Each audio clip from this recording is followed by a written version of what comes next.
హరే కృష్ణ అండి అందరికీ. ఇస్కాన్ ప్రొద్దుటూరు సమర్పించు గీతా జ్ఞానము భగవద్గీత సారముకు స్వాగతము. ఈ శ్లోకం మనం రోజు చెప్పుకుంటున్నామండి. దేవకీ నందన కృష్ణ గీతా పఠేన తుష్యతి యథా వైదైర్దానేన యజ్ఞతీర్థ వ్రతాభిధి. దేవకీ నందనుడు దేవాది దేవుడైన శ్రీకృష్ణుడు భక్తితో కూడిన భగవద్గీత పఠనంతో ఎంతగా సంతృప్తి చెందునో అంతగా వేదాధ్యయనము, దాన ధర్మాలు, యజ్ఞాలు, తీర్థయాత్రలు మరియు వ్రతముల వలన సంతృప్తి చెందడు. ఇది వైష్ణవి తంత్రసార శ్లోకము. గీతా మహత్యం 22 శ్లోకం ఉంది. చెప్పుకుంటున్నాం కదా, భక్తితో కూడిన భగవద్గీత పఠనం ఇది భగవంతుణ్ణి ఎంతగానో సంతృప్తి పరుస్తుంది. కాబట్టి మనం ప్రతిరోజు ఈ 18 రోజులే కాదండి, తర్వాత కూడా మీరందరూ కూడా ప్రతిరోజు భగవద్గీత పఠనం భక్తితో చేస్తారని మేము ఆశిస్తున్నాము. హరే కృష్ణ. ఇక్కడ శ్రీ చైతన్య మహాప్రభు, శ్రీ నిత్యానంద ప్రభు అండి. వీరు స్వయం కృష్ణ బలరాములు. శ్రీ చైతన్యలో 25 ఏళ్ల వయసులోనే సన్యాస దీక్ష తీసుకున్నారండి. 14వ శతాబ్దంలో ఆవిర్భవించారు పశ్చిమ బెంగాల్లో. అక్కడ నుంచి బాగా సన్యాసులు చెప్పినది అందరూ జనాలు బాగా వింటారు అని భక్తి శ్రీకృష్ణ చైతన్య మహాప్రభు ఈ హరే కృష్ణ మహామంత్రాన్ని విస్తృతంగా ప్రచారం చేశారు. భాగవతము చర్చించేవారు అనమాట. భాగవతం వినేవారు. భాగవతం గురించి అందరు భక్తులందరూ కలిసి చర్చించుకునేవారు. జగన్నాథపురిలో 25 సంవత్సరాలు ఉన్నారండి. దక్షిణ భారతదేశము, ఉత్తర భారతదేశము అన్ని యాత్రలు పర్యటన చేశారండి. ఆ సమయంలోనే మనం చెప్పుకున్నాం కదా, జూరికాండ అడవుల్లో జంతువులతో కూడా, క్రూర మృగాలతో కూడా హరినామం చేయించి నృత్యం చేయించారు. వాటికి కూడా కృష్ణ ప్రేమను ప్రసాదించారు. వాటి మధ్య గల వైరాన్ని మర్చిపోయి అవి ఆనందంతో నృత్యం చేశాయి. అలాగే మనం చెప్పుకున్నాము, శ్రీరంగంలో ఒక భక్తునికి దర్శనం ఇచ్చారు. ఆయన కృష్ణునిగా. ఆయన యొక్క భక్తికి, ఆయన చదువు రాకపోయినా ఆయన ఎంతో శ్రద్ధగా భగవద్గీతను చూస్తూ ఆయన భగవంతుడు ఎంత కరుణామయుడు అని భగవంతుని యొక్క దివ్య గుణాలు కీర్తిస్తూ ఉన్నారు అన్నమాట. అది భగవద్గీత యొక్క సారం అర్థం చేసుకున్నావు నువ్వు. దేవాదేవుడు ఎంత కరుణామయుడు, ఆయన తన భక్తుల పట్ల ఎంత ప్రేమ కలిగి ఉంటారు, ఇదంతా నీవు అర్థం చేసుకున్నావు అని ఆయన ఆలింగనం చేసుకొని ఆయన కృష్ణ దర్శనం ఇచ్చారు. అలాగే చైతన్య మహాప్రభు శ్రీశైలం కూడా వెళ్ళారండి. అక్కడ శివపార్వతులు వారిని సేవించుకొని అక్కడ వాళ్ళందరూ కలిసి కృష్ణ కథ భాగవతం చర్చించుకున్నారు. అది కూడా మనకు చరిత్రలో ఉంది. స్వయం శివుడు, పార్వతి ఇద్దరు సేవ చేసుకున్నారు చైతన్య మహాప్రభుకి. చైతన్య మహాప్రభు దేవాదేవుడు, అందరు దేవతలు ఆయన యొక్క అంశాలు అన్నమాట.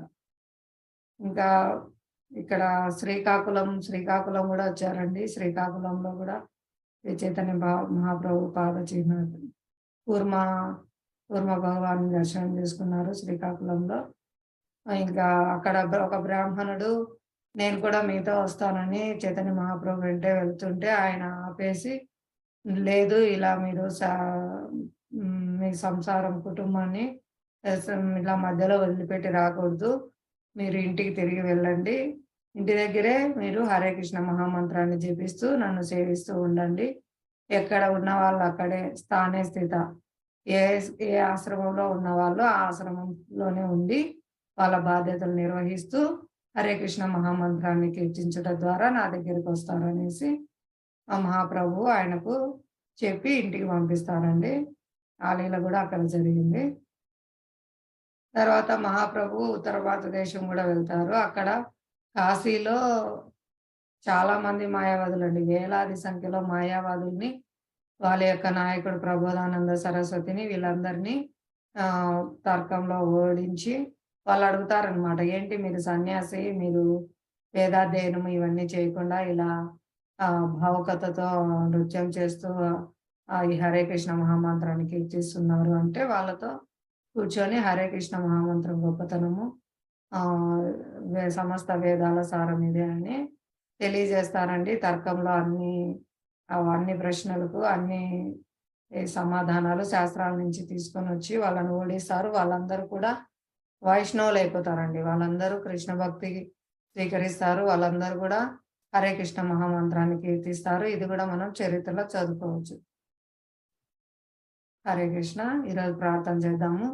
ఓం అజ్ఞానతిమిరాంధస్య జ్ఞానాంజన శలాకయ చక్షురున్మీలితం ఏన తస్మై శ్రీ గురవే నమః. నమః ఓం విష్ణుపాదాయ కృష్ణ ప్రేష్ఠాయ భూతలే శ్రీమతే భక్తి వేదాంత స్వామి ఇది నామినే. నమస్తే సారస్వతే దేవే గౌరవాణి ప్రచారిణే నిర్విశేష శూన్యవాది పాశ్చాత్య దేశతారిణి. జై శ్రీ కృష్ణ చైతన్య ప్రభు నిత్యానంద శ్రీ అద్వైత గదాధర శివాసాది గౌరభక్త వృంద. హరే కృష్ణ కృష్ణ కృష్ణ హరే హరే, హరే రామ రామ రామ హరే హరే. హరే కృష్ణ అండి. ఈరోజు మనం ప్రభుపాదుల వారి గురించి కొంచెం తెలుసుకుందాం. పరమ పూజ్య శ్రీ అభయ చరణారవింద భక్తి వేదాంత స్వామి శ్రీల ప్రభుపాదుల వారు. వీరు అంతర్జాతీయ కృష్ణ చైతన్య సంఘ సంస్థాపకాచార్యులు. సంస్థ యొక్క విధులు అవన్నీ కూడా ప్రభుపాదుల వారు చక్కగా ఎప్పుడో ముందే అమెరికాకు వెళ్ళక ముందే ఇక్కడ ఝాన్సీలో ఒకటి ఇలాగే సంఘం ఏర్పాటు చేశారండి. అప్పుడే తన యొక్క ఆశయాలు లక్ష్యాలు అన్ని కూడా చాలా స్పష్టంగా వివరించారు ప్రభుపాద. అవే లక్ష్యాలు అవే ఆశయాలని తర్వాత అమెరికాకు వెళ్ళి international society for Krishna consciousness ఈ సంస్థను స్థాపించినప్పటికీ సేమ్ అవే ఆశయాలు అవే లక్ష్యాలు ఏర్పరిచారండి. శ్రీకృష్ణ భగవానుడు దేవాదేవుడు అని అందరికీ తెలియజేయుట, ప్రచారం చేయుట, భక్తులందరి నడుమ మంచి సంబంధాలు నెలకొల్పుట, ప్రపంచ శాంతి కోసమై ఈ హరే కృష్ణ మహామంత్రాన్ని భగవద్గీతను భాగవతాన్ని విస్తృతంగా ప్రచారం చేయుట, ఇలాంటివన్నీ ప్రభుపాదుల వారి లక్ష్యాల్లో ఉన్నాయండి. చాలా ఉన్నతమైన ఆశయం అండి పరోపకారం అంటే. జీవాత్మకు శాశ్వతంగా జీవాత్మ ఆనందంగా ఉండటం కోసం ప్రభుపాదుల వారు ఆచార్యులు అందరూ ఎంతో కరుణతో మనకు ఈ కృష్ణ చైతన్యాన్ని ఇచ్చారు. వీరు యువకులైనప్పుడే వారి గురువు గారిని కలిశారు. అప్పుడే వారు ఇంగ్లీష్లో ప్రచారం చేయమని శ్రీల ప్రభుపాదుల వారికి ఆజ్ఞాపించారు. ఆ తర్వాత 11 సంవత్సరాలకు ప్రభుపాదుల వారు వాళ్ళ గురువు గారి దగ్గర దీక్ష తీసుకున్నారు.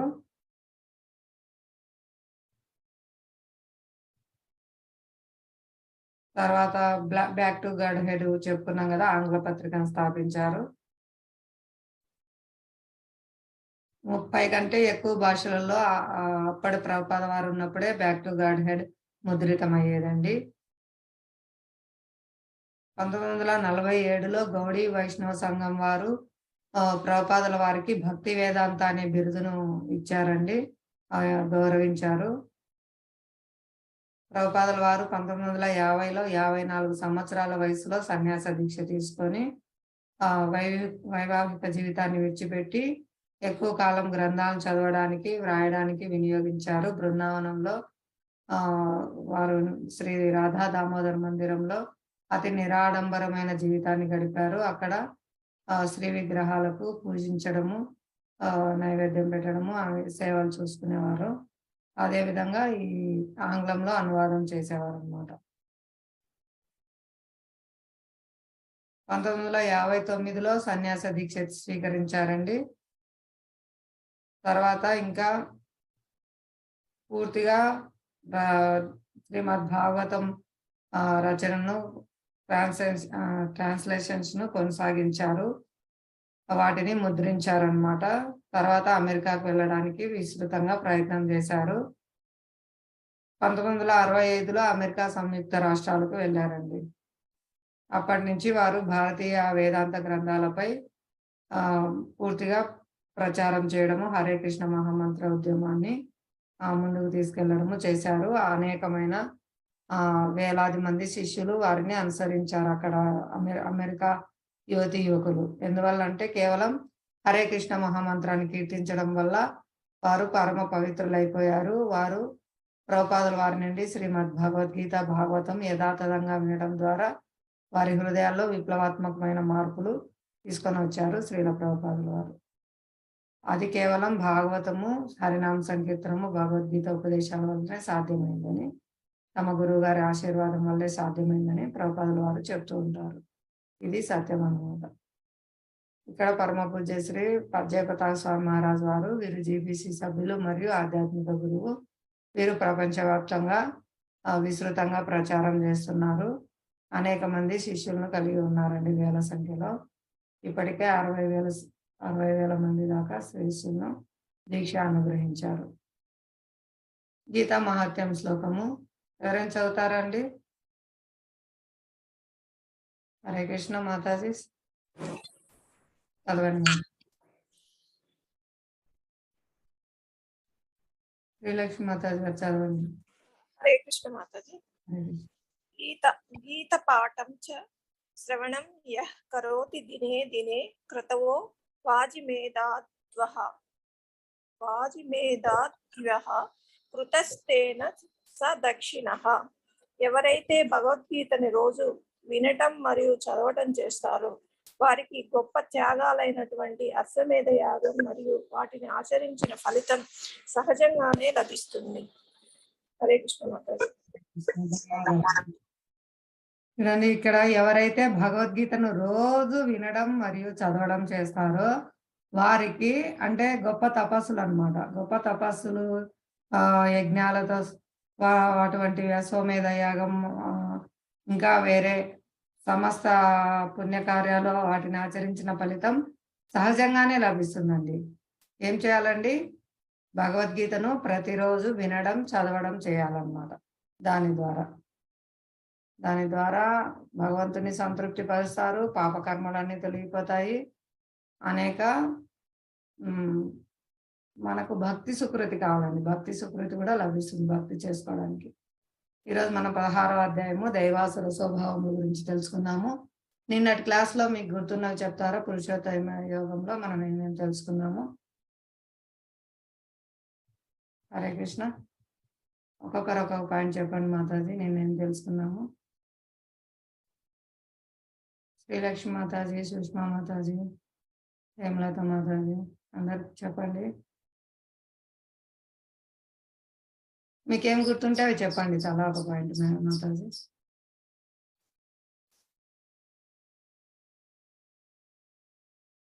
హరే కృష్ణ. ఎవరైనా సరే చెప్పండి, ఆన్లైన్ లో ఎవరుంటే వాళ్ళు. లక్ష్మీదేవి మాతాజీ, విదేశ మాతాజీ,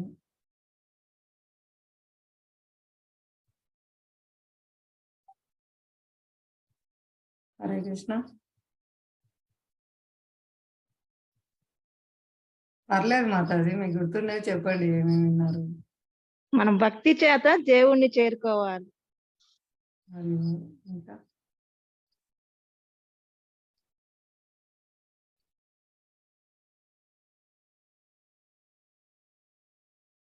హరే కృష్ణ. చెప్పండి, మీకు నిన్న ఏమేమి గుర్తున్నాయి. ఈ భౌతిక జగత్తు, ఆధ్యాత్మిక జగత్తుల గురించి ఫస్ట్ శ్లోకంలోనే వర్ణించినాం, గుర్తుందా అండి? చెట్టు నీళ్ళలో ప్రతిబింబము,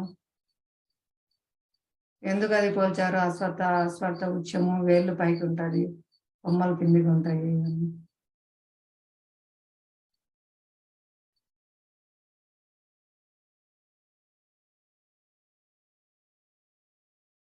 ఈ భౌతిక జగత్తు ఆధ్యాత్మిక జగత్తుకు ప్రతిబింబం వంటిదండి. అక్కడ ప్రకృతి సహజంగా ఉంది, ఇక్కడ వికృతంగా ఉంది అన్నమాట. ఇక్కడ ఏది అశాశ్వతం, దుఃఖాలయం. ఇక్కడ ఆనందం కోసం ప్రయత్నిస్తున్నాం, కానీ మనం దానికి ఒక కథ చెప్పుకున్నాము. గుర్తుందా అండి కథ? ఎవరైనా చెప్తారా? ఎక్కడ రియాలిటీ? చెప్పండి మాతాజీ. ఒక రాణికి హారం ఉంటది మాతాజీ, అవి ఆమె స్నానం చేయని వెళ్తే దాని కోతి తీసుకెళ్తది. అది ఎక్కడుందని అంతలక్క ఎత్తుకుతా అంటే అందరికి ప్రకటన చేస్తే దాన్ని తీసుకురమ్మని. ఆ రాణికి మహా ఇష్టం. అది చెట్టు పైన ఉంటది. వీళ్ళందరూ అంతలక ఎతికి ఎతికి చూడంగా నదిలో కనిపిస్తా ఉంటది. వాళ్ళు నదిలో ఉందని దాన్ని జారికి నీళ్ళలోకి మునిగి రావడం వల్ల వాళ్ళకి దొరకట్లేదు. తర్వాత ఒక ముని వచ్చి ఇలా చెట్టు పైన ఉందంటే దాన్ని మళ్ళీ తీసుకొస్తారు మాతాజీ. దీని నుంచి మనం ఏం నేర్చుకున్నాము? ఈ భౌతిక దేహంలో మనము ఆధ్యాత్మికంగా ఎలా ఆత్మ చింతన చేయాలి అనేది. మనము ఇక్కడ ఇంద్రియ ప్రీతి కోసం, ఆనందం కోసం వెతుకుతున్నాము, కానీ ఇక్కడ లభించదు. శాశ్వతమైన ఆనందము భగవద్భక్తిలో లభిస్తుంది, ఆధ్యాత్మిక జగత్తులో ఉంటుంది. ఇక్కడ భక్తియుక్త సేవలో ఉంటే మాత్రం లభిస్తుంది. మనం లేని చోట వెతుకుతున్నాం అన్నమాట. దానికి ప్రతిబింబము చూస్తున్నాము. ఇక్కడ ఇంద్రియ కోరికల కోసం ప్రయత్నం చేస్తున్నాం, కానీ రియాలిటీ కృష్ణునికి సేవ చేయడంలో మనకు నిజమైన ఆనందం దొరుకుతుంది. ఎంతసేపు మన ఇంద్రియాలకు ఆనందం కలిగించుకోవడానికి ప్రయత్నం చేస్తే మనకు ఆనందం లభించదు. కృష్ణుని ఇంద్రియాలకు ప్రీతి కలిగించడానికి ప్రయత్నం చేస్తేనే మనకు నిజమైన ఆనందం లభిస్తుంది. ఇది మనం నేర్చుకున్నాము. దేవాదేవుడే పూర్ణ పురుషోత్తముడని తెలుసుకున్నవాడే బుద్ధిమంతుడని చెప్పుకున్నాము. ఎవరైతే ఆయన భక్తియుక్త సేవ చేస్తారో వాళ్ళే భగవద్ధామం చేరుతారు. ఇవన్నీ మనం తెలుసుకున్నాం అన్నమాట. ఈరోజు 16వ అధ్యాయము 6వ శ్లోకము ఎవరైనా చదువుతారండి?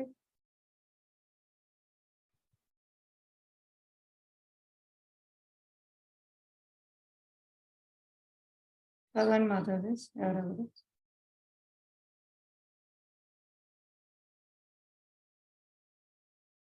హరే కృష్ణ. హరే కృష్ణ మాతాజీ. హరే కృష్ణ. చదవండి. భగవాను వాచ ద్వౌ భూత సర్గో లోకేస్మిన్ దైవ అసుర ఏవ చ దైవో విస్తరస ప్రోక్త అసురం పార్థ మే శృణు. ఓ వృతా కుమార, ఈ లోకమందు దైవాసురులనరి 2 రకముల జీవులు కలరు. దైవీ గుణములను ఇదివరకే నేను వివరముగా తెలిపేంటి. ఇక అసుర స్వభావము కలవారి గుణములను నా నుండి ఆలకింపు. హరే కృష్ణ మాతాజీ. హరే కృష్ణ మాతాజీ, ధన్యవాదాలు. ఈ లోకంలో దైవ గుణాలు కలిగిన వారు, అసుర గుణాలు కలవారు అని 2 రకాల జీవులు ఉన్నారని చెప్తున్నారు భగవంతుడు. ఇక్కడ దైవీ గుణాలను ఈ మొదటి శ్లోకంలో వివరించారండి. నిర్భయత్వము, స్వీయ స్థితి పవిత్రీకరణ, ఆధ్యాత్మిక జ్ఞాన సాధన, దానము, ఆత్మనిగ్రహము, యజ్ఞాచరణము, వేదాధ్యయనము, తపస్సు, సరళత్వము, అహింస, సత్యసంధత, క్రోధరాహిత్యము, త్యాగము, శాంతి, తప్పులు పట్టడానికి విముఖత, సకల జీవుల పట్ల దయ, లోభరాహిత్యము, మృదుత్వము, సిగ్గు, దృఢ నిశ్చయము, తేజము, క్షమాగుణము, ధైర్యము, శుచిత్వము, అసూయ రాహిత్యము, గౌరవాంచ లేకపోవడము అనే ఈ దివ్య గుణాలు దైవీ స్వభావం కలిగిన పరాయణులైన వ్యక్తులకు చెంది ఉంటాయి. ఇవన్నీ కూడా మనం భక్తియుక్త సేవలో నియుక్తం కావడం వల్ల ఈ దైవీ గుణాలన్నీ ఆటోమేటిక్ గా వచ్చేస్తాయండి. సాధన చేస్తూ ఉంటే మన అనర్థాలన్నీ తొలగిపోతూ ఉంటాయి. ఈ దివ్య గుణాలన్నీ దేవతలలో ఉన్న సకల సద్గుణాలన్నీ భక్తులలో సహజంగా వచ్చేస్తాయండి. దానికోసం ప్రత్యేక ప్రయత్నం ఏం అవసరం లేదు. ఈ హరే కృష్ణ మహామంత్రాన్ని జపించుటచే పరమ పవిత్రులు అవుతారు. అదేవిధంగా ఆచార్యులు చెప్పినట్లు విధి నియమాలు పాటిస్తూ భగవద్గీత, భాగవతం, శ్రవణం, కీర్తనం చేయడం ద్వారా ఈ సమస్త మంగళకరమైన దివ్య గుణాలన్నీ ప్రకటమవుతాయి అన్నమాట.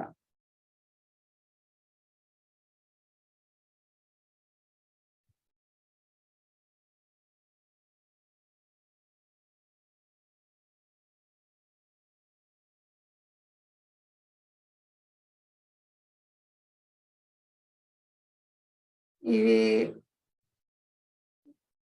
భక్తి యోగం అంత శక్తివంతమైందండి. చండాల కుటుంబంలో జన్మించిన వ్యక్తి అయినా భక్తి యోగాన్ని స్వీకరించుటతే వాళ్ళ వంశాన్ని అంతటిని పవిత్రం చేయగలుగుతాడు.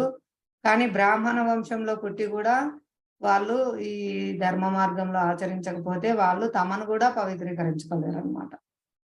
ఇది భక్తి యోగం యొక్క శక్తి. హరే కృష్ణ. ఎవరైనా చదువుతారా? ఇది భగవద్గీత 16-7 శ్లోకం. హరే కృష్ణ మాతాజీ. హరే కృష్ణ. ప్రవృత్తించ నివృత్తించ జనన విదురాసుర నశోచం నాపి చాచారో నసత్యం తేషు విద్యతే. ఆసురీ గుణములు కలవారు చేయవలసిన దేదియో చేయరానిదేదియో ఎరుగకుందును.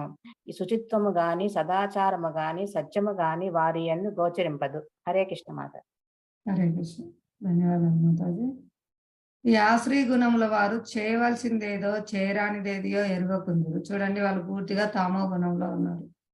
శాస్త్రం ప్రకారం ఏం చేయాలి ఏం చేయకూడదు అనేది కూడా వాళ్ళు తెలుసుకోలేకున్నారు.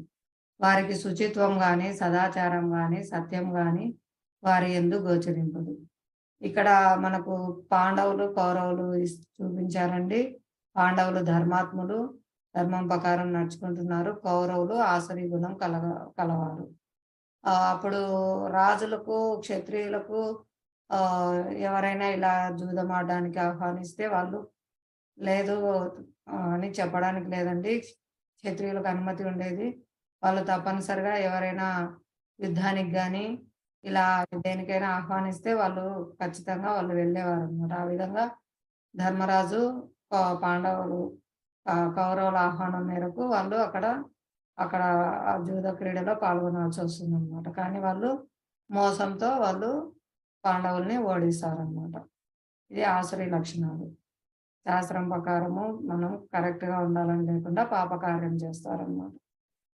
వాళ్ళకి సదాచారం సత్యము ఇవన్నీ ఉండదు. సత్యంగా ఉండాలి అనేది లేకుండా మోసం చేశారనమాట. హరే కృష్ణ. ఎవరైనా చదువుతారండి ఈ శ్లోకము? 16, 13వ శ్లోకం, 14వ శ్లోకం, 15వ శ్లోకం.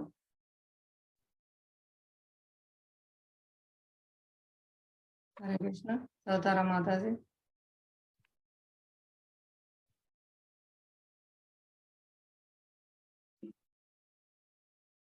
ప్రయత్నించండి మాతాజీ, తప్పువైనా పర్వాలేదండి.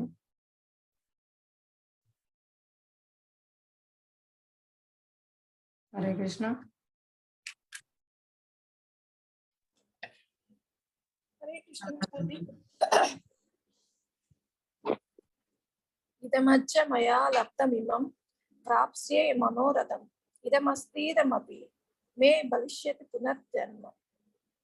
పునర్జనం అసౌ మయా హతః శత్రు అర్హ నిశ్యే చాపరానపి ఈశ్వరో హం భోగి సిద్ధో హం బలవాన్ సుఖి అర్జో విజనవానస్మి కో సదృశో మయా యక్షే దాస్యామి మోదిష్య ఇత్యజ్ఞాన విమోహిత. అసురీ స్వభావుడగు మనుషుడు ఇట్లు తలుచును, ఈనాడు నా వద్ద ఇంత ధనమున్నది, నా ప్రణాళికలచే నేను మరింత ధనమును పొందుదురు. ధనమున్న ఇది అంతయు నాది, భవిష్యత్తులో ఇది మరింతగా వృద్ధి నొందగలదు.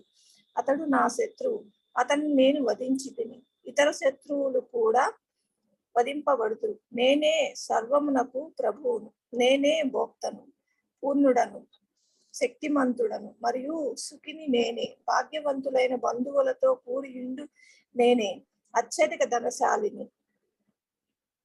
నన్ను మించిన శక్తిమంతుడు గాని సుఖవంతుడు గాని వేరొకడు లేడు. నేను యజ్ఞములను ఆచరింతును, దానమొసగుదును మరియు అట్లొనర్చి మోదము నొందుదును. ఈ విధముగా అట్టివారు అజ్ఞానముచే భ్రాంతికి లోనగుదురు. హరే కృష్ణ మాతాజీ. హరే కృష్ణ. ధన్యవాదాలు మాతాజీ. చూడండి, ఇక్కడ ఆశ్రయ స్వభావాలకు మనుషులు ఎట్లా తలుస్తారని చెప్తున్నారు. మనం ప్రణాళికలు వేస్తాం ఫ్యూచర్ గురించి. ఇప్పుడు ఇంత ధనం ఉంది, నెక్స్ట్ ఇంకా ఎక్కువ ధనం వస్తుంది, అదంతా నాదే, నేను భవిష్యత్తులో ఇంకా వృద్ధి నొందుతాను, అతడు నా శత్రువు, ఇలా అన్ని తలుస్తూ ఉంటామండి. ఇవన్నీ ఒక్క మరణంతో ముగిసిపోతాయి. ఏ ధనము మనతో రాదు, శాశ్వతమైన భక్తి ధనం మాత్రమే మనతో వస్తుంది. ఇక్కడ కాలంలో మనం చూస్తున్నాం. ఇక్కడ చూడండి, దుర్యోధనుడు, రావణాసురుడు ఇలా కలిసి రాజ్యం కోసం వాళ్ళు అన్యాయంగా పాండవులను ఆ విధంగా అడుగుల పాలు చేయడము, వాళ్ళ యొక్క భార్య ద్రౌపదీ దేవిని అవమానించాలనుకోవడం, ఇలాంటి పాపకార్యాలన్నీ చేశారు. దానివల్ల వాళ్ళు సర్వనాశనం అయిపోయారు. ఎందుకు నేనే ప్రభువు కావాలి, నేనే భక్తును, నాదే అంతా, నేనే శక్తిమంతుని, నేను సుఖించాలి. ఈ విధంగా వాళ్ళు మిథ్యాహంకారంతో భావించారనమాట. నన్ను మించిన శక్తిమంతుడు ఎవరు లేరనుకున్నారు. కానీ భగవంతుని గుర్తించకపోవడం వల్ల వాళ్ళు పతనం చెందారనమాట. ఈ భౌతికమైన యజ్ఞాలు, దానాలు ఇవి కూడా పుణ్యకార్యాలు వరకేనండి. అవి కూడా బంధిస్తాయి. దానివల్ల సుఖం వస్తుందని అనుకుంటారు. కానీ దానివల్ల మళ్ళీ వాళ్ళకు జన్మ, మృత్యు, జరా, వ్యాధులు, భౌతిక శరీరమే లభించి మళ్ళీ కష్టాలు పాలవుతుంటారండి. ఇదే అజ్ఞానంచే మాయలో ఉంటారు. ఈ శాస్త్రంలో చెప్పిన విషయాల గురించి తెలుసుకోలేక ఉంటారు కాబట్టి వాళ్ళు పూర్తిగా మాయకు లోనవుతారు అన్నమాట. ఇదంతా భగవంతుడి. భగవంతుడే సర్వానికి ప్రభువు, భగవంతుడే భోక్త, భగవంతుడు సర్వ సంపూర్ణుడు, భగవంతుడే సర్వశక్తిమంతుడు. ఈ విధంగా మనం భగవంతుని యొక్క పూర్ణత్వాన్ని మనం తెలుసుకోవాలి. శాస్త్రాల గుండా మనం తెలుసుకొని ఆచరించాలండి. భగవంతుని యొక్క సేవకులం మనము. భగవంతుని దయ వల్లనే సమస్త ప్రపంచము నడుస్తుంది. ఎవరైతే మిథ్యాహంకారంతో ఇట్లా విర్రవీగుతారో వాళ్ళు ఖచ్చితంగా నశిస్తారండి. కానీ వీళ్ళు భగవంతు చేతిలో మరణం అంటే భగవంతుని చేతిలో సంహరింపబడటం వల్ల వీళ్ళు కూడా ఉద్ధరింపబడ్డారండి. కానీ ఇప్పుడు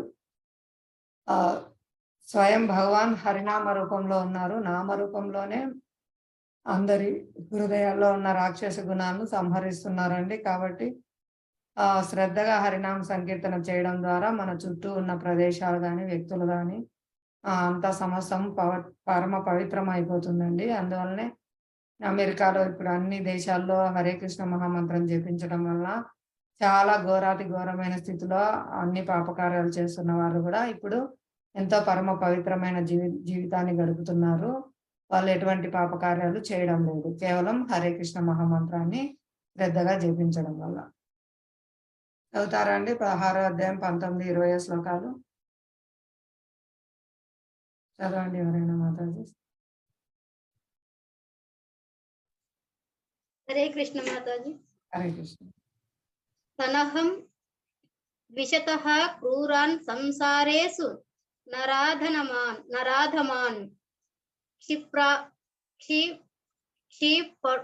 క్షిపామ్య జస్రమ శుభానాసురీస్వేన యోనిషు అసురీం యోనిమాప్న మూఢా జన్మని మామ ప్రాప్యైవ కౌంతేయ తతో యాంత్యదమాం గతిం. అసూయ గలవారును క్రూరులను అగు నారాధములను వివిధ అసుర జన్మలనడి సంసార సాగరమున నేను శాశ్వతముగా పడద్రోయుచున్నాను. ఓ కౌంతేయ, అసుర ఏనుల యందే మరలా జన్మించి అట్టివారు నన్నెన్నడును పొందజాలక క్రమముగా అతి హేమమైన జన్మలకు పతనము నొందుదురు. హరే కృష్ణ మాత. హరే కృష్ణ మాత. ఇక్కడ భగవంతుడు తెలియజేస్తున్నారు, ఎవరైతే అసూయ గలవారు, భగవంతుని పట్ల భగవద్భక్తుల పట్ల అసూయ గలవారో వారు క్రూరులకు నరాధములను ఇంకా వివిధ అసుర జన్మలడేది సంసార సాగరం అంటే మళ్ళీ జన్మించుట ఎందు. చూడండి, ఇక్కడ అనాగరికులు అడవి జాతుల్లో ఉన్నారు, చాలా క్రూరంగా. ఇటువంటి ఆసుర జన్మల్లో వాళ్ళు జన్మ తీసుకోవాల్సి వస్తుంది. తర్వాత ఇంకా ఆసురయానులందే మరలా జన్మిస్తూ ఇంకా నీచ జాతులైన జంతువులు, జలచరాలు, పక్షులు, కీటకాలు, చూడండి కీటకాలు, పక్షులు, జంతువులు, చెట్లు, ఇలా ఇంకా వాళ్ళు ఇంకా హీన జన్మక, ఎందుకంటే అక్కడ ఇంకా పాపకర్మలు చేసి వాళ్ళ యొక్క కోరికలు, వాళ్ళ యొక్క కర్మానుసారం వాళ్ళు ఇంకా మరింత నీచ జాతులకే పతనం అవుతూ ఉంటారండి. వాళ్ళు ఎన్నడూ భగవంతుని పొందజాలరు అని చెప్తున్నారు. ఎలా అంటే కేవలం భక్తుల యొక్క నిర్హేతుక కరుణ వల్లనే మనం భగవంతుని గురించి తెలుసుకోవడము, ఈ భక్తి యోగాన్ని ఆచరించడం ద్వారా సులభంగా భగవంతుని పొందుతారండి. మనం మృగారి కథ చూసుకున్నాం కదా, మృగారి ఎంత క్రూరంగా వేటాడి హింసించేవారు. కానీ నారద మహర్షి దయ వల్ల వాళ్ళు ఎంతో సాధు పురుషులుగా తయారై భక్తులుగా అందరికీ కూడా భక్తి ప్రచారం చేశారన్నమాట. అది భక్తి యోగం యొక్క గొప్పతనం. హరే కృష్ణ. ఈ శ్లోకం వివరించి చదువుతారా? 16-21. హరే కృష్ణ మాతాజీ. త్రివిధం నరక సేద్యం ద్వారం నాశనాత్మనః కామః క్రోధ సత్తా లోభ తస్మాదే తత్ర త్యజతే. కామము, క్రోధము, లోభము అనునవి 3 నరక ద్వారములై ఉన్నవి. అవి ఆత్మనాశనకరము. కావున బుద్ధిమంతుడైన ప్రతి మనుషుడు వాటిని త్యజించి వేయవలెను. హరే కృష్ణ మాతాజీ. హరే కృష్ణ. ధన్యవాదాలు మాతాజీ. ఇక్కడ చెప్తున్నారు భగవంతుడు ఈ 3 నరక ద్వారాలు ఏంటండి? కామం తీరలేదని క్రోధము, ఒకవేళ తీరితే పోతుందేమోనని లోభము. ఈ 3 నరక ద్వారాలై ఉన్నాయండి. అవి ఆత్మ నాశకరములు. కావున బుద్ధిమంతుడైన ప్రతి మనుషుడు వాటిని త్యజించి వేయవలను. ఏం చేస్తామని చెప్పుకున్నామని? బుద్ధిమంతుడు తమ కోరికలను పవిత్రీకరించుకుంటారండి. పవిత్రీకరించుకోవడం భగవత్ సంబంధంలో, భగవత్ సేవ కోసం తమ కోరికలు, భగవంతునికి ఏ విధంగా సేవ చేయాలి అని తమ కోరికలు పవిత్రీకరించుకుంటారు అన్నమాట. తమ ఇంద్రియ తృప్తి కోసం కామం కోరికలు కాకుండా భగవంతుని ప్రీత్యర్థం ఏ విధంగా మనం భగవంతునికి సేవ చేయాలి అనే దానికి ఆలోచించడం ద్వారా మనము ఈ కామ క్రోధ లోభాల నుంచి బయటపడతారు. ఇవి 3 నరక మార్గాలు, నరకానికి తీసుకువెళ్ళే మార్గాలండి. ఎప్పుడైతే మనలో ఇంద్రియ ప్రీతి కోరికలు వస్తాయో వాటిని నెరవేర్చుకోవడానికి ప్రయత్నం చేస్తారు. ఒకవేళ తీరకపోతే వాళ్ళకి కోపం వస్తుంది. ఒకవేళ తీరినేది దర్భించినది పోతుందేమోనని లోభం కలుగుతుంది.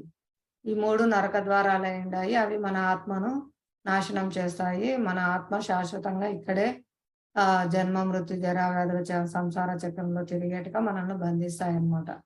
కావున ఎవరండి దీని నుంచి వదిలేసేవారు? బుద్ధిమంతుడైన వారు, తెలివైన వారు. బుద్ధిమంతుడైన ప్రతి మనుజుడు వాటిని త్యజించి వేయవలను. కాబట్టి మనము భగవంతుని ఆజ్ఞానుసారము మన కోరికలను పవిత్రీకరించుకోవడం ద్వారా ఈ నరక ద్వారాల నుంచి బయటపడతామండి. చాలా సులభంగా బయటపడవచ్చు. హరే కృష్ణ. ఎవరైనా చదువుతారా అండి?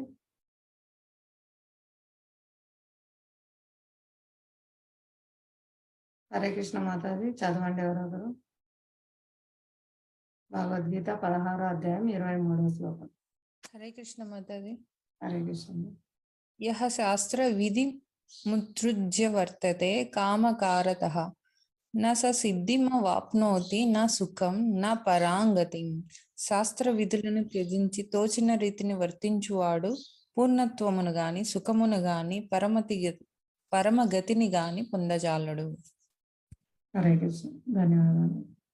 చూడండి, ఇక్కడ శాస్త్ర విధులు ఎందుకండి శాస్త్ర విధులు ఇచ్చారు మనకు? మన గవర్నమెంట్ కూడా మనకు చట్టాలన్నీ నిర్వహించింది కదా. పరిపాలన సక్రమంగా సాగాలి, పౌరులందరూ ఒక సక్రమైన నడవడిలో ఉండాలంటే గవర్నమెంట్ కానీ భగవంతుడు కానీ ఖచ్చితంగా చట్టాలు రూపొందిస్తారండి. చట్టాలు న్యాయస్థానం ఇవన్నీ లేకపోతే జనులు విచ్చలవిడిగా ప్రయత్నాలు చేస్తారనమాట. అంటే అందరినీ దోచుకోవడం, వాళ్ళకు నియంత్రణ అనేది ఉండదన్నమాట. కాబట్టి శాస్త్రం అనేది మనల్ని నియంత్రించి మనల్ని సక్రమైన మార్గంలో నడిపించి మనం చక్కగా భగవద్ధామం చేరడానికి, పరమగతిని పొందడానికి మనకు శాస్త్రాలు నిర్దేశాలు ఇస్తాయండి. ఎవరైతే వాటిని త్యజించి వాళ్ళు ఇష్టం వచ్చినట్టు తోచిన రీతి వర్తిస్తే వాళ్ళు పూర్ణత్వాన్ని కానీ సుఖాన్ని కానీ పరమగతిని కానీ పొందజాలరు. ఏమవుతుందండి? మనం బయటికి వెళ్తాం, ట్రాఫిక్ రూల్స్ ఉన్నాయి, ట్రాఫిక్ రూల్స్ పాటించకపోతే ఏమవుతుందండి? నా ఇష్టం వచ్చినట్టు నేను వెళ్తానంటే. హరే కృష్ణ.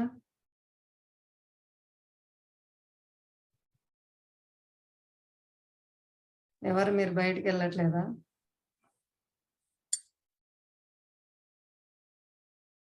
హరే కృష్ణ. చెప్పండి మాధవి.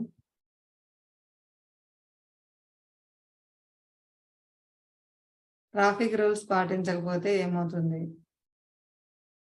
ఫైన్ వేస్తారు మాతాజీ. ప్రమాదాలు జరుగుతాయి మాతాజీ, ఆ, శిక్షిస్తారు. ప్రమాదాలు జరుగుతాయి, ఫైన్ వేస్తారు. సరే. అలాంటిదే అండి. ఇక్కడ ఒకవేళ పోలీసుల నుంచి మనం తప్పించుకొని వెళ్ళొచ్చు, కానీ భగవంతుని చట్టం నుంచి ఎవరు తప్పించుకోలేరండి. ఇక్కడ మనం చేసే పాపకార్యాలు మనం ఎవరు చూడలేదు అనుకుంటాం, కానీ ఎవరెవరు చూస్తున్నారని చెప్పుకున్నాం. స్వయం హృదయంలో ఉన్న పరమాత్మ చూస్తున్నాడు, అంతటా ఉన్న పరమాత్మ చూస్తున్నారు.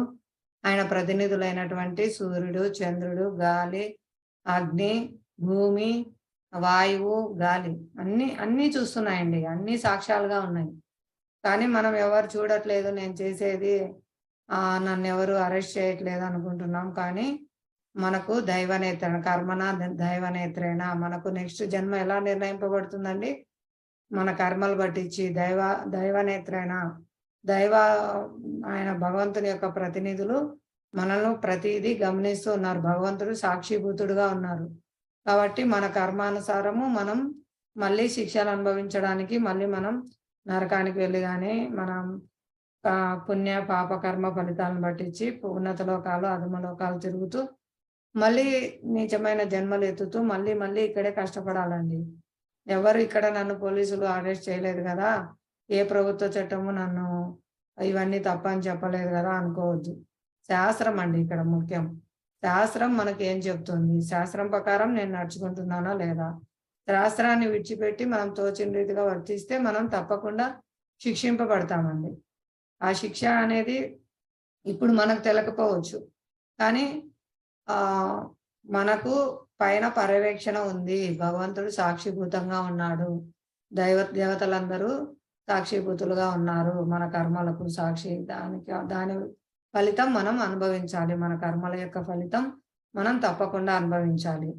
ఇప్పుడు ఒక శిశువు జన్మించాడు అనుకోండి, ఒక హాస్పిటల్లో మనం చూస్తున్నాము శిశువులు ఎంతో మంది జన్మిస్తున్నారు. పక్కన రూమ్లలోనే ఉంటారండి. ఒకరేమో 5 స్టార్ ఫెసిలిటీస్ గల రూమ్ లో కోటీశ్వరునికి జన్మిస్తున్నారు. ఒకరేమో లేబర్ రూమ్ లో, ఒక జనరల్ వార్డ్ లో ఒక బీదవానికి జన్మిస్తున్నారు ఒకే సమయంలో. ఎందుకండి అక్కడ అతను గోల్డ్ స్పూన్ పెట్టుకొని జన్మిస్తున్నారు, ఇక్కడ ఇతను తినడానికి తిండి లేని పరిస్థితిలో జన్మిస్తున్నారు? కారణం ఏమిటి? అతని గత జన్మల పాపపుణ్యాల బట్టి మాతది. అవునండి. కాబట్టి మనం చేసిన దానికి శిక్ష తప్పకుండా అనుభవించాలి. అంతకుముందు ఆ బిడ్డ ఏం పాపకర్మలు చేశారో కాబట్టి అవన్నీ కంటిన్యూ అవుతున్నాయి. ఇప్పుడు మనం బాగా చదివితే నెక్స్ట్ మనకు మంచి లైఫ్ వస్తుందని ఇప్పటి నుంచి మనం ఒక 20 సంవత్సరాలు చదివితేనే కదండి నెక్స్ట్ ఫ్యూచర్ ఎలా మనకు డిజైన్ చేయబడుతుంది అనేది నిర్ణయింపబడుతుంది అంటున్నాము. అంటే ఇప్పుడు చేసే కర్మలు మనకు ఫ్యూచర్ లో ఫలిస్తాయి. అలాగే ఇప్పుడు చేసే కర్మ ఫలితాలు కూడా మనకు ఫ్యూచర్ లో ఫలిస్తాయి. కాబట్టి మన కర్మ ఫలితం అనేది ఖచ్చితంగా రాయబడి నోట్ చేయబడుతుందండి.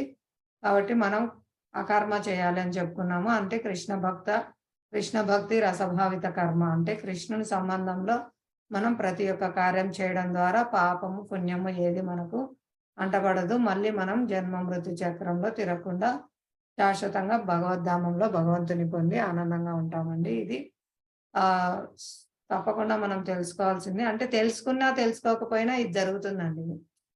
ఇప్పుడు ఒక వ్యక్తి ఉన్నాడు, ఒకరిని చంపేస్తాడు. న్యాయస్థానానికి తీసుకెళ్తే అయ్యా నాకు ఇలా చంపేస్తే నాకు ఉరిశిక్ష వేస్తారని నాకు తెలియదు, నాకు తెలియక చేశాను. నేను నాకేదో ఉద్రేకంలో అతను నాకు హాని చేశారు, నేను ఆ ఉద్రేకంలో అతన్ని చంపేశాను. కానీ మీరు ఇలా నాకు శిక్షిస్తారని నాకు తెలియదు. నాకు ఉరి శిక్ష పడుతుందని కానీ, జీవిత కారాగార శిక్ష పడుతుందని కానీ, ఇలా నన్ను జైల్లో వేస్తారని కానీ ఏది నాకు తెలియదు. దయచేసి నన్ను క్షమించండి అంటే వదిలేస్తారా అండి? నాకు చట్టం గురించి తెలియదు అంటే వదిలేస్తారా? వదలరు మాతది. కాబట్టి మనకు శాస్త్రం తెలియదు, నాకు ఇలాంటి శిక్షలు ఉన్నాయని తెలియదు అని పాపకార్యాలు చేస్తే అక్కడ ఏమీ తెలియక చేసినారనేది ఏమి ఉండదండి. కంపల్సరీ శిక్ష అనుభవించాల్సిందే. ఇప్పుడు ఒక చంటి బిడ్డ ఉన్నారనుకోండి, అతను ఆడుకుంటూ ఉన్నారు, అమ్మ పని చేసుకుంటూ ఉంది, అక్కడ కట్టెల పొయ్యి ముట్టించి ఆమె అక్కడ వేరే పనిలోకి వెళ్ళింది. ఆ బిడ్డ ఆడుకుంటూ అక్కడ అగ్గి చాలా అందంగా మెరుస్తూ ఎర్రగా కనిపిస్తుంది. ఆ బిడ్డ వెళ్ళి చేయి పెడుతుంది. చిన్న బిడ్డ కదండి, పాపం తెలియదు, ఏమీ తెలియదు. అగ్గిలో వెళ్ళి చేయి పెడితే అగ్గి కాల్చేస్తుందా? కాలుస్తుంది మాతాజీ. తెలియదు కదా పాపకి. పాపకు తెలియదు, అగ్నికి తెలుసు కదా. అగ్నికి తెలిసేనా? అదే అండి, మనకు తెలియదు. శాస్త్రం మాకు తెలియదు అని మనం చెప్పడానికి లేదు. ప్రకృతి చాలా కఠినంగా ఉంటుందండి. తెలియని బిడ్డ చేపెట్టినా అగ్ని కాల్చేస్తుంది, తెలిసిన వాళ్ళు చేపెట్టినా అగ్ని కాల్చేస్తుంది. కాబట్టి ప్రకృతి నియమాలు చాలా కఠినంగా ఉన్నాయి. ఇది మనం తెలుసుకోవాలి. నేను తెలియక చేసినాను, శాస్త్రంలో ఇలా చేస్తే ఇలా పాపం వల్ల నేను ఇలా శిక్ష అనుభవించాలని నాకు తెలియదు, అందువల్ల నేను చేశాను అంటే ఎక్స్క్యూజ్ ఏమి ఉండదండి. ప్రకృతి తెలిసే అగ్గిలో చేయబెట్టినా తెలియక అగ్గిలో చేయబెట్టినా కాల్చేస్తుంది. ప్రకృతి చాలా కఠినంగా. కాబట్టి మనం ఖచ్చితంగా ఈ మానవ జన్మలో శాస్త్రం తెలుసుకోవాలండి. జంతువులకు ఉండదండి, జంతువులకు ఆ జ్ఞానం లేదు. కాబట్టి అవి క్రమ పద్ధతిలో మళ్ళీ వాటికి జన్మ వస్తూ ఉంటుంది. తర్వాత దాని కర్మానుసారం ఒకనాటికి మానవ జన్మ పొందే అవకాశం కూడా వస్తుంది.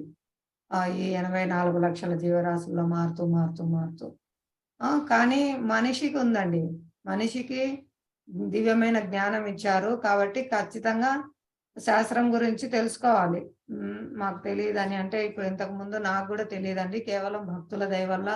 అందుకే అండి భక్తులు ఇంత ప్రచారం చేసేది. ప్రభుపాదుల వారు, వారి శిష్యులు, వారి ప్రశిష్యులు. ఇప్పుడు మనకందరికీ మన దగ్గరికి వస్తుందంటే వాళ్ళు ఎంతో దయతో మనకు తెలియజేస్తున్నారు. అయ్యా ఇవి రూల్స్, ఇవి పాటిస్తే మీరు ఈ విధంగా ఆనందంగా ఉంటారు, లేదంటే మీరు ఈ విధంగా కష్టాల పాలవుతారు అని, దయచేసి హరినామం స్వీకరించండి అని వాళ్ళు ఎంతో ప్రేమతో మనకు ప్రసాదం ఇచ్చి, మనకెంతో దయతో, మన మీద దయతో వాళ్ళు వాళ్ళ జీవితాలు త్యాగం చేసి వాళ్ళ సమయాన్ని వెచ్చించి మన కోసం ప్రచారం చేస్తున్నారండి. ఇది మనం గుర్తించాలి. మనల్ని ఉద్ధరించడం కోసం వాళ్ళు ఎంతో కరుణ చూపిస్తున్నారు. జెంటిల్మెన్ ఏం చేస్తారండి, పైన ఎవరైనా మేడెక్కి పిల్లలు గాలిపటం ఆడుతూ ఉంటారు, ఆ మేడ పిట్ట కూడా ఉండదు. అతను ఆ గాలిపటం వైపు చూస్తూ అంచులు చివరికి వచ్చేస్తాడు. ఎవరైనా పెద్ద మనిషి చూస్తే ఏం చేస్తారండి?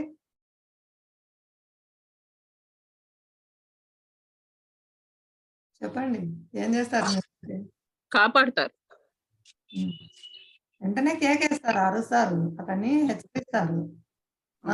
బాయ్ నువ్వు చివరికి వచ్చా పడిపోతావు, జాగ్రత్త అనేసి. ఆచార్యులు కూడా అంతే అండి, జెంటిల్మెన్స్. వాళ్ళు చూస్తూ ఊరికే ఉండలేరు. నీకెందుకయ్యా, నీ భక్తి నువ్వు చేసుకో, నువ్వు నాకెందుకు చెప్తున్నావు, నాకెందుకు చెప్తున్నాను? ఎందుకు చెప్తారండి వాళ్ళు? ఎందుకు చెప్తారు వాళ్ళు? ఎందుకు అబ్బాయికి చెప్తున్నారు ఆ పెద్ద మనిషి? కింద పడిపోతాడు కాబట్టి కాపాడదాం. మరి ఆచార్యులు ఎందుకు చెప్తున్నారు? మన పాపకర్మలు పోవడానికి, మంచి మార్గంలో నడచడానికి, దైవ భక్తి. చక్కగా చెప్పారు. మనల్ని కాపాడడం కోసం. వాళ్ళకేం అవసరం అండి? వాళ్ళు ఎంతో దయ కలగారు కాబట్టి, వాళ్ళు జెంటిల్మెన్ పెద్ద మనుషులు కాబట్టి వాళ్ళు మనకు తెలియజేస్తున్నారు. అయ్యా ఇలా వెళ్తే నువ్వు కష్టాలు పడతావు, ఇలా వెళ్తే నువ్వు భగవద్ధామ వెళ్తావు, ఆనందంగా ఉంటావు, ఈ హరినామాన్ని స్వీకరించు. వాళ్ళు ఎంతో జీవదయ కలిగి ఉన్నారండి. జీవులన్నిటి పట్ల చాలా చాలా దయ కలిగి ఉన్నారు. చాలా విశాల హృదయం కలవారు, చాలా పెద్ద మనుషులు. ఇది మనం తెలుసుకోవాలండి. చాలా మంది అంటూ ఉంటారు, వాళ్ళ భక్తి వాళ్ళు చేసుకోక ఎందుకు వీళ్ళు ఇంత ప్రచారం చేస్తున్నారు, నగర సంకీర్తనలు, పుస్తకాలు తీసుకోండి అంటారు, జపం చేయండి అంటారు, టెంపుల్కి రండి అంటారు, హరినామం జపం చేయండి అంటారు. ఎందుకు వీళ్ళకి ఇంత? ఎందుకంటే వాళ్ళ కరుణ అండి, వాళ్ళ జీవుల పట్ల వాళ్ళకి దయ. వాళ్ళు చాలా విశాల హృదయం గలవారు, పెద్ద మనసు గలవారు. పడిపోతున్నారు జీవులందరూ, చాలా పతనం అవుతున్నారు, మానవ జన్మ దుర్వినియోగం చేసుకుంటున్నారని వాళ్ళు ఎంతో దయ చూపిస్తున్నారు, కాపాడుతున్నారు మనల్ని. చాలా దివ్యమైన విషయం అండి ప్రచారం చేయడము. దయచేసి ఈ దివ్య జ్ఞానాన్ని మీరు ఆచరించండి, హరినామం స్వీకరించండి, ఇతరులకు కూడా ప్రచారం చేయండి. ఈ విధంగా మనం చాలా గొప్ప పరోపకారం చేసిన వాళ్ళం అవుతామండి. మనం జీవాత్మలకు చేసే అతి పెద్ద ఉపకారం అండి, శాశ్వతంగా వాళ్ళు ఆనందంగా ఉండడం కోసం. ఏదో తాత్కాలికమైన సేవలు చేయడం కాదు. అవి నశిస్తాయి దేహంతో పాటు, కానీ ఇది నశించదండి. కొంచెం భక్తి చేసుకున్నా వాళ్ళ అకౌంట్లో శాశ్వతంగా ఉంటుంది. వాళ్ళు మళ్ళీ నెక్స్ట్ జన్మలో తప్పకుండా మానవ దేహం పొంది ఎంతవరకు భక్తి కొనసాగించారో అక్కడి నుంచి మళ్ళీ మొదలు పెడతారండి. అదంతా వాళ్ళతో పాటే ఉంటుంది. వాళ్ళు 30% చేసినా, 50% చేసినా, ఏ పర్సెంట్ చేసినా కూడా ఆ మొత్తం పర్సెంటేజ్ వాళ్ళతో పాటే ఉంటుంది. వాళ్ళు తప్పకుండా నెక్స్ట్ జన్మలో నెక్స్ట్ పర్సెంటేజ్ నుంచి 50 అయితే 51 నుంచి 90 అయితే 91 నుంచి కొనసాగిస్తారండి. అంతటి అవకాశం వస్తుంది. భక్తి యోగం నశింపులేనిది. హరే కృష్ణ. ఎవరైనా చదువుతారండి 16వ అధ్యాయం 24వ శ్లోకం. తస్మాత్ శాస్త్రం ప్రమాణంతే కార్య వ్యవస్థితౌ జ్ఞాత్వా శాస్త్ర విధానోక్తం కర్మ కర్తుమిహార్హసి. కనుక ప్రతి ఒక్కరూ శాస్త్ర నియమముల ద్వారా కార్యమననేమో అకార్యమననేమో అవగాహనము చేసుకొనవలెను. అట్టి విధి నియమములను తెలిసియే మనుజుడు కార్యము నొనరించవలెను. తద్వారా అతడు క్రమముగా ఉద్ధరింపబడగలడు. హరే కృష్ణ మాత. హరే కృష్ణ. ధన్యవాదాలు మాతాజీ. చూడండి, అందుకే శాస్త్రం చెప్పిన ప్రకారం నడుచుకోకుండా తోచిన రీతిగా వర్తిస్తే వాళ్ళు చాలా కష్టాలు పొందుతారు, భగవంతుని పొందలేరు. కనుక ప్రతి ఒక్కరూ ఈ శాస్త్ర నియమాల ద్వారా ఏం చేయాలి, ఏం చేయకూడదు, కార్యం అంటే ఏంటి, చేయకూడని పనులేంటి, ఇవన్నీ కూడా మనం చేయాల్సినవి ఏంటి, ఇవన్నీ అవగాహన చేసుకోవాలి. అటు విధి నియమాలను తెలిసియే మనుజుడు కార్యం అనుసరించవలను. ఈ విధి నియమాలన్నీ మనం ఖచ్చితంగా శాస్త్రంలో ఏం చెప్పారో అవన్నీ తెలుసుకొని దాని ప్రకారమే మనము ప్రతి పని చేయాలి. తద్వారా అతడు క్రమంగా ఉద్ధరింపబడగలడు. ఈ విధి నియమాలు పాటిస్తూ ఉంటే క్రమంగా ప్రేమ భక్తి స్థాయి కూడా వస్తారండి. అందుకే ఆచార్యులు ఇచ్చిన విధి నియమాలు శాస్త్రంలో చెప్పబడి సత్వ సంస్కృతి జ్ఞాన యోగ వ్యవస్థ తెలుసుకొని పాటించాలి. సమస్య యజ్ఞస్య స్వాధ్యాయస్తప. హరే కృష్ణ. ఇది చాలా సులభం అండి, చాలా సుసుఖం కర్తం అవ్యయం. ఈ భక్తి యోగం అనేది చాలా సుసుఖం, ఏం ప్రాబ్లం లేదు. ఈ హరే కృష్ణ మహామంత్రాన్ని జపించుటకు ఎట్టి విధి నియమాలు లేవండి. ఈ శాస్త్రంలో చెప్పబడింది. ఎక్కడైనా, ఎప్పుడైనా, ఏ సమయంలో అయినా ఎవరైనా జపించవచ్చు. దీనికంటూ ఏటి విధి నియమాలు లేవు. కాబట్టి మీరేం భయపడాల్సిన అవసరం లేదు. మేము ఇప్పుడు సడన్ గా ఉన్న స్థితి నుంచి మారలేం కదా అని భయపడద్దు. మీరు ఉన్న స్థితిలోనే ఉండండి, బాగా జపం చేయండి, బాగా కీర్తన చేయండి, బాగా భగవద్గీత భాగవతం పఠనం చేయండి. ఒకనాటికి ఏదో ఒక నాటికి మీ హృదయంలో కలిగితే మార్పు, మీ అంతటి మీరే తెలియకుండానే మీరు కానీ మీ కుటుంబ సభ్యులు కానీ అందరూ మారుతారండి. మన చుట్టుపక్కల అంతా సమాజం అంతా కూడా మారుతుంది. కాబట్టి మనం మొదలు పెట్టాలి, మనం ముందు తీసుకోవాలి. నేను బాగా తడిచిపోయాను, నావి బట్టలు ఆరాలి, నేను దానికి తగినట్లుగా చలిమంట దగ్గర కూర్చోవడం కానీ, ఫ్యాన్ కింద కూర్చోవడం కానీ ఏదో ఒకటి మనం స్వీకరిస్తే కదా అది ఆరిపోయేది. నేను తడి ఆరిపోయిన తర్వాత చలిమంట దగ్గరికి వెళ్తానంటే ఎలా ఆరిపోతుందండి? కాబట్టి మనం తీసుకోవాలి, చలిమంట దగ్గరికి వెళ్ళాలి. అదేవిధంగా ఈ హరినామాన్ని తీసుకోవాలి. హరినామం తీసుకొని చేస్తూ ఉండడం వల్ల క్రమక్రమంగా మనం పూర్తిగా పవిత్రమైపోతాం అన్నమాట. నేను పవిత్రమైన తర్వాత హరినామం జపిస్తాలే, నేను పవిత్రమైన తర్వాత భగవద్గీత భాగవతం చదువుతాంలే, నేను అన్ని వదిలేసిన తర్వాత వస్తానులే అంటే ఎట్లా కుదురుతుంది? ఎలా వదిలేస్తాం? ఎలా బురద మట్టి ఆ తడి అంతా ఎలా ఆరిపోతుంది? ఆ పాపం అంతా ఎలా పోతుంది? చెయ్యాలి, ముందు చేస్తే కాలిపోతుంది. బూడిద కూడా మిగలకుండా మొత్తం మన పూర్వ పాప కర్మ ఫలరాశి అంతా కూడా దగ్ధం అయిపోతుందండి. కాబట్టి ముందు మనం స్వీకరించాలి. ముందు మనం హరినామాన్ని స్వీకరించి మనం శ్రద్ధగా జీవిస్తూ ఉంటే అన్ని ఆటోమేటిక్ గా తలుపులు ఓపెన్ అయిపోతాయండి. భగవంతుడు మనం ఒక్క అడుగు ముందుకేస్తే ఆయన 1000 అడుగులు ముందుకు వచ్చి మనల్ని తీసుకుంటాడు. మనకు కావాల్సిన తనం చేరడానికి గల బుద్ధిని, జ్ఞానాన్ని అన్నిటినీ ఇస్తారండి. భగవంతునితో మనకు గల సంబంధాన్ని గుర్తు చేస్తారు, ఆచార్యులను పంపిస్తారు. ఇప్పుడు మనమందరం సుకృతవంతులం కాబట్టే, ఆచార్యుల దయ మనపై ఉంది కాబట్టే మనం ఈ విధంగా భగవద్గీత చర్చించుకుంటున్నాము, హరినామం వినగలుగుతున్నాము, హరినామం చేయగలుగుతున్నాము. కాబట్టి ఇది చాలా సామాన్యమైన విషయం కాదండి. ఇది చాలా అదృష్టవంతులం కాబట్టి, చాలా భాగ్యవాన్ జీవ. బ్రహ్మాండాల్లో, కింద లోకాల్లో, పై లోకాల్లో అన్ని తిరుగుతూ కోటాను కోట్ల అనంతమైన జన్మలు ఎత్తుతూ ఎన్నో కష్టాలు పడుతూ ఉంటే ఎటువంటి కష్టాలు పడినామో, ఎటువంటి జన్మలు ఎత్తినామో మనకే తెలియదండి. అనాదిగా కష్టాలు పడుతున్నాం. ఎవరో ఒక భాగ్యవంతుడైన జీవాత్మకు గురుకృష్ణుల దయ వల్ల ఈ భక్తిలతా బీజం లభిస్తుందండి. కాబట్టి ఇది చాలా అరుదైన అవకాశం అండి. అసలు మనం ఊహించలేము. మనం ఎన్ని అనాదిగా ఎన్నెన్ని నీచ జన్మలు, కోటాను కోట్ల జన్మలన్నీ ఎత్తి కష్టాలు అనుభవించాము. ఇప్పుడు కూడా మనం ఈ మానవ జన్మలో చూడండి, మనం మానవ జన్మలో మనం చాలా అందంగా ఉన్నామని అలంకరించుకుంటున్నాం. కానీ దేవతలు మనల్ని చూసి మురికాలంలో ఉండే పందులను చూసి అసహించుకున్నట్లు అసహించుకుంటారండి. ఎందుకంటే మనం మన శరీరంలో మలమూత్రాలు, చీము, నెత్తురు, కంట్లోంచి మలమే, అన్ని నవరంధ్రాల్లోంచి మలమే వస్తుందండి. ముక్కులో చీమిడి, నోట్లో ఎంగిలి, చర్మం గుండా చెమట, చెవులలో గుబిలి, ఇంకా మలమూత్రాలు, మొత్తం మనమంతా చాలా ఒక డస్ట్‌బిన్, ఒక మల గుంతలో ఉన్నామండి. ఎవరైనా బాత్రూమ్, టాయిలెట్‌కెళ్ళి ఎక్కువసేపు ఉండగలరా అండి? వాళ్ళది వాళ్ళకే అసహ్యం వేస్తుంది. వాళ్ళు తొందరగా ముక్కు మూసుకొని చేసుకొని వస్తారు. ఎవరికైనా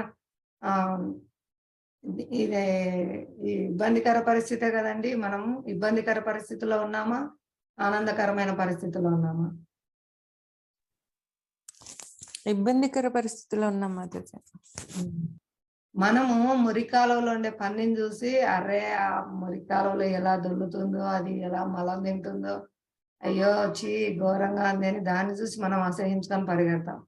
కానీ మలమూత్రాలు, మన కడుపులో మలమూత్రాలు ఉన్నాయి, రక్త మాంసాలు ఉన్నాయి, ఎముకలు, ఇవన్నీ చీము, నెత్తురు, ఈ చెమట, ఈ దుర్గంధము, ఈ వీటిని మనల్ని చూసి దేవతలు అసహించుకుంటారండి. వాళ్ళు అసలు ఈ భూలోకంలోకి ఒకవేళ ఎవరికైనా దర్శనం ఇవ్వాలని వాళ్ళు అనుగ్రహించి వచ్చినా వాళ్ళు భూమి మీద కాలు మోపరండి. పైన ఉండి నిలబడి, అంటే గాల్లోనే నిలబడి వాళ్ళకు అనుగ్రహించి వరాలు ఇచ్చేసి వెళ్ళిపోతారు. వాళ్ళు అంతా అసహించుకుంటారు. కేవలం హరే కృష్ణ మహామంత్రం చేసి ఈ కలియుగంలో తొందరగా మనం భగవద్ధామం వెళ్ళిపోవచ్చు, మనం కూడా కష్టాల నుంచి, దుఃఖాల నుంచి బయటపడచ్చు అని గల సుకృతవంతమైన జీవాత్మ అయితే ఆ దేవతలు కూడా కోరుకుంటారండి. కలియుగంలో నేను జన్మ తీసుకొని వెంటనే హరినామం చెప్పేసి వెంటనే ఈ భౌతిక జగత్తు నుంచి వెళ్ళిపోవాలి, గోలోకం వెళ్ళిపోవాలి, హ్యాపీగా కృష్ణతో ఆడుకోవాలి అని. అంతటి దివ్యమైన వరం అండి ఇప్పుడు మనకు లభించింది ఈ కలియుగంలో. హరినామ సంకీర్తన చేయడము చాలా అరుదైన అవకాశము. కాబట్టి ప్రతి ఒక్కరూ స్వీకరించండి, హరే కృష్ణ మహామంత్రాన్ని జపించండి, భగవంతుని ప్రేమను పొందండి. చాలా దివ్యమైన అవకాశం అండి ఇదైతే మాత్రం మన దగ్గరికి వచ్చింది అంటే తెలిసి మిస్ చేసుకుంటే చాలా మన అంత దురదృష్టవంతులు ఎవరు ఉంటారు. హరే కృష్ణ. చదువుతారండి ఎవరైనా? 16వ శ్లోకం. భక్తులు అదే దైవీ గుణాలు. మాతాజీ చదువుతారా మాతాజీ? చదువు.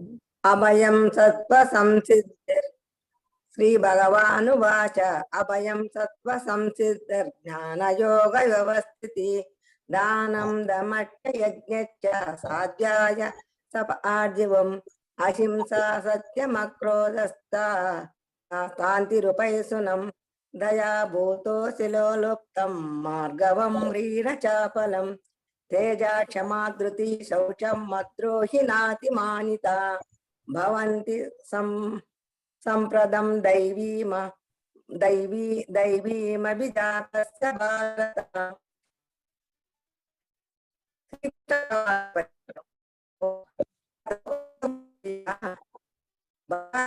ఇప్పుడు వాయిస్ బ్రేక్ అవుతుంది మీది. తిప్పుతున్నా మాతాజీ, అక్షరాలు సన్నగా ఉన్నాయి. శ్లోకం బాగా చదవండి. భగవానుడు పలికెను. వినిపించింది. శ్రీకృష్ణ భగవానుడు పలికెను, ఓ భరత వంశీయుడ, భయారాజ్యము, స్త్రీయ స్థితి, పవిత్రకరణము, అధ్యాత్మ జ్ఞానము, సముపార్తనము, దాన గుణము, ఆత్మ నిగ్రహము, యజ్ఞాచరణము, ఏదధ్యయనము, తపస్సు, సరళత్వము, అహింస, సత్యసంధత,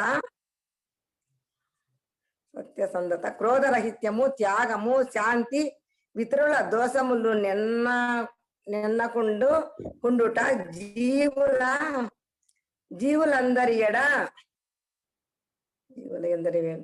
దయా లోభరాహిత్యము, మృదుత్వము, సిగ్గు, దృఢ నిశ్చయము, తేజము, క్షమ, ధైర్యము, శుచిత్వము, అసూయ రాహిత్యము, గౌరవ వాంఛ లేకుండుట అను దివ్యగుణములు దైవీ స్వభావము కలిగిన దివ్యల ఎందుండును. హరే కృష్ణ మాతాజీ. హరే కృష్ణ. చాలా ధన్యవాదాలు మాతాజీ. చూడండి, ఇందాక మనం చెప్పుకున్నాం కదా ఈ దైవీ గుణాలు భక్తుల యందు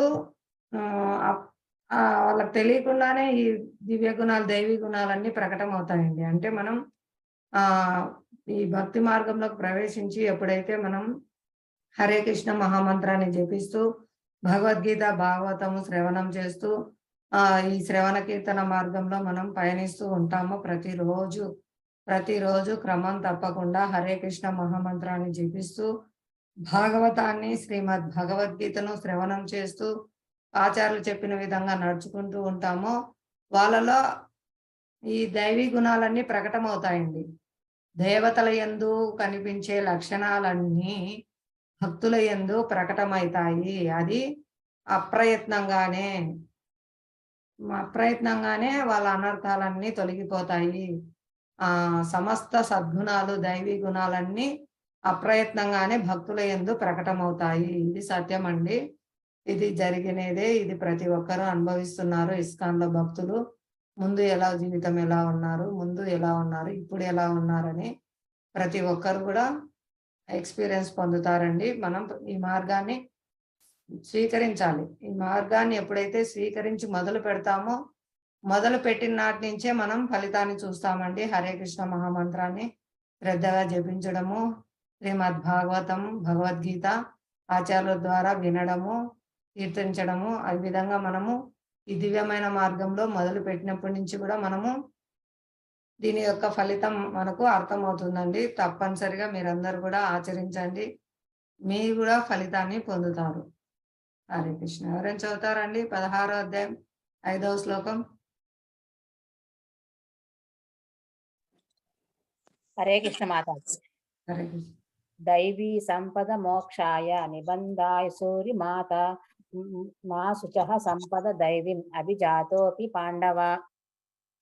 దైవీ గుణములు మోక్షమునకును అనుకూలములు, అసుర గుణములు సంబంధమును కలిగి ఉన్నవి. ఓ పాండుపుత్ర, నీవు దైవీ గుణములతో జన్మించి ఉన్నందున శోకింపము. హరే కృష్ణ మాత. శోకించవద్దు అని చెప్తున్నా. శోకింపకము. ధన్యవాదాలు మాతాజీ. చూడండి, దైవీ గుణాలు దేనికి అనుకూలం అండి? ఇక్కడ చెప్తున్నారు ఈ శ్లోకంలో దైవీ గుణాలు మోక్షానికి అనుకూలము.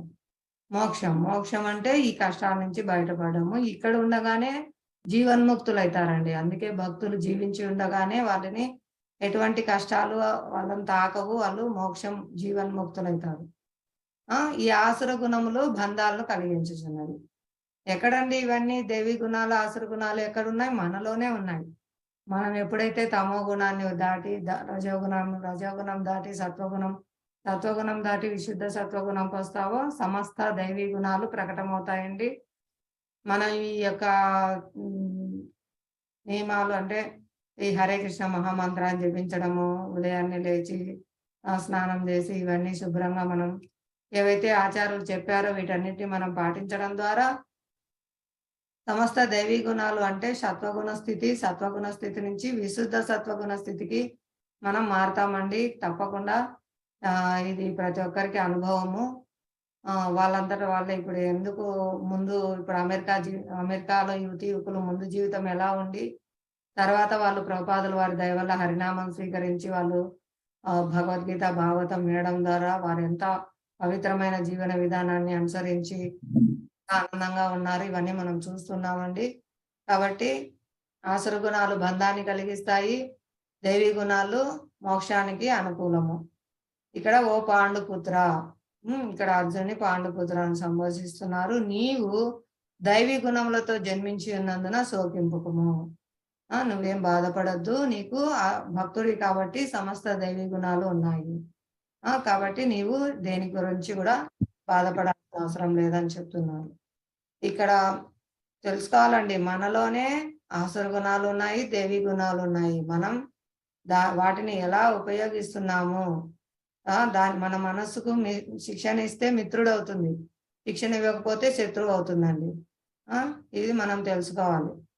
మనం బుద్ధి ఉంది కదా, మన మనసు చెప్తుంది చెడు కార్యాలు చేయమని, మన బుద్ధి ఉంది కదా, బుద్ధి ద్వారా మనము ఇది చేయొద్దు తప్పు అని నిగ్రహించాలన్నమాట. ఇది శాస్త్రంలో చెప్పబడలేదు, ఇది శాస్త్రంలో చెప్పబడింది, ఇది చేయాలి, ఇది చేయకూడదు. ఈ విధంగా మనము దాన్ని కంట్రోల్ చేయడం ద్వారా మనం పాపకార్యాల నుంచి బయటపడతాము. ఈ విధంగా సత్వగుణ స్థితికి వస్తాం. సత్వగుణ స్థితి నుంచి విశుద్ధ సత్వగుణ స్థితి. యాక్చువల్ గా చెప్పాలంటే భక్తి యోగ కార్యక్రమాలన్నీ విశుద్ధ సత్వగుణ స్థితిలో జరుగుతాయండి. మన జపం గాని, మనం భాగవత శ్రవణం గాని, కీర్తనం గాని, ఇవన్నీ శ్రద్ధగా ఎప్పుడైతే చేస్తామో ఆ టైం అంతా సూర్యుడు హరించలేరు వారి ఆయుష్ను. అవన్నీ శాశ్వతంగా ఉంటాయి. విశుద్ధ సత్వగుణ కార్యాలు, ఆత్మ కార్యాలు, భగవద్భక్తి కార్యాలన్నీ శాశ్వతంగా ఉంటాయండి. కాబట్టి మనం ఈ భక్తి యోగ మార్గంలోనే ఈ విధంగా దైవీ గుణాలన్నీ ప్రయత్నంగానే మనలో ప్రకటమవుతాయండి. ఈ 16వ అధ్యాయం యొక్క పునఃసమీక్ష. ఆసుర స్వభావం ఏంటి, చేయవలసిందేది, చేయరానిదేది. ఆసుర స్వభావం గలవారు తెలుసుకోలేక ఉంటారండి. వారిలో శుచిత్వం ఉండదు, సదాచారం ఉండదు, సత్యం ఉండదు అని తెలుసుకున్నాము. ఈ అసూయ గల వారందరూ మళ్ళీ మళ్ళీ ఆసుర జన్మలోనే జన్మిస్తారు. ఇంకా ఆసుర జన్మల నుంచి పతనమై జంతువులుగా జన్మిస్తారు. జంతువులు, కీటకాలు, చెట్లు అట్లా ఇంకా పడిపోతారండి. తర్వాత శాస్త్ర విధులను త్యజించి తోచిన రీతి వర్చించు వానికి ఇక్కడ కూడా సుఖం ఉండదు, పూర్ణత్వాన్ని పొందలేడు, పరమగతిని కూడా పొందలేడు. ఇంకా 3 నరక ద్వారాలు చెప్పారండి. ఏంటంటే అవి కామము, క్రోధము, లోభము. మనం భోగించాలి, ఇంద్రియ ప్రీతి కర్మలు భోగించాలనే కోరికలు పుట్టడము, అవి తీరకపోతే కోపము, తీరితే పోతాయేమోనని లోభము. ఈ 3 కూడా నరక ద్వారాలండి. ఏ విధంగా మనం వీరి నుంచి బయటపడాలండి? మన కోరికలను పవిత్రీకరించుకోవాలి. మనం కృష్ణ సంబంధంలో కోరికలు, పవిత్రమైన కోరికలు కలిగి ఉండాలి. ఎప్పుడైతే మనం హరినామం జపిస్తూ ఉంటామో మనకు ఆటోమేటిక్ గా మనం కృష్ణ సంబంధంలోనే కృష్ణుని సెంటర్ పాయింట్ గా చేసుకోవడం వల్ల కృష్ణునికి సమర్పించిన ప్రసాదం తీసుకుంటాము. అప్పుడు నాలుక ఆటోమేటిక్ గా తృప్తి పడుతుంది. మన ఇంద్రియార్థం అది తినిపించు, ఇది తినిపించు అంటుంది. మనం వాటన్నిటిని భగవంతునికి సమర్పించి ప్రసాద రూపంగా గ్రహించాలి. ఈ విధంగా మనం వినిపించు, అది వినిపించు, ఇది వినిపించంటాది.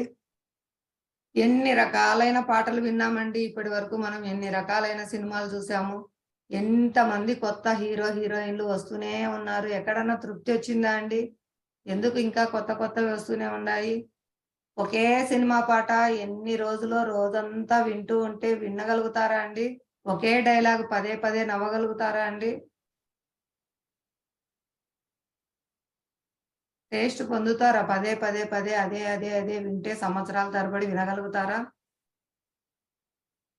వినలేం మాతాజీ.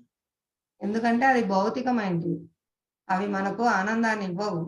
కానీ హరే కృష్ణ మంత్రం ఎప్పటి నుంచి వింటున్నారండి? అనాదిగా కోటాను కోట్ల విశ్వాలు వెళ్తున్నాయి, వస్తున్నాయి. కానీ హరే కృష్ణ మహామంత్రాన్ని జపించడం ద్వారా ఇంకా పూర్ణ ఆనందాన్ని, ఇంకా జపించే కొద్దీ రుచిని, ఇంకా జపించే కొద్దీ ఆనందాన్ని, ఇంకా జపించే కొద్దీ పవిత్రతను పొందుతున్నారండి, ఉద్ధరింపబడుతున్నారు. దానివల్ల మనం తెలుసుకోవచ్చు, ఇది దివ్యమైన ఆధ్యాత్మిక శబ్ద ప్రకంపన. దీన్ని వినడం ద్వారా మనం పవిత్రం అవుతాము. ఎప్పుడు విసుగు అనేది రాదు. ఎందుకంటే ఇది ఆధ్యాత్మికము.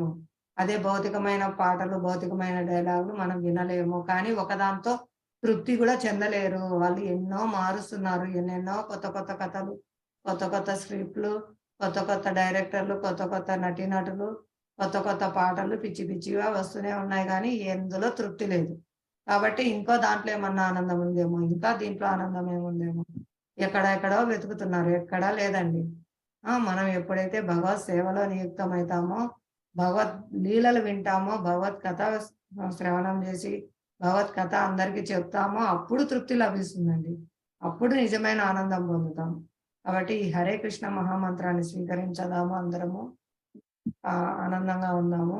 ఫలితం కూడా మనకు అద్భుతంగా ఉంటుందండి. స్టార్టింగ్ ఎవరైతే శ్రద్ధగా మొదలుపెట్టి శ్రద్ధగా చేస్తూ ఉంటారో వాళ్ళు అప్పటి నుంచే ఫలితాన్ని కూడా చవి చూస్తారండి, చూస్తారు. ఈ దైవీ గుణము మోక్షానికి కారణమవుతుంది, ఆసర స్వభావము బంధానికి కారణమవుతుంది.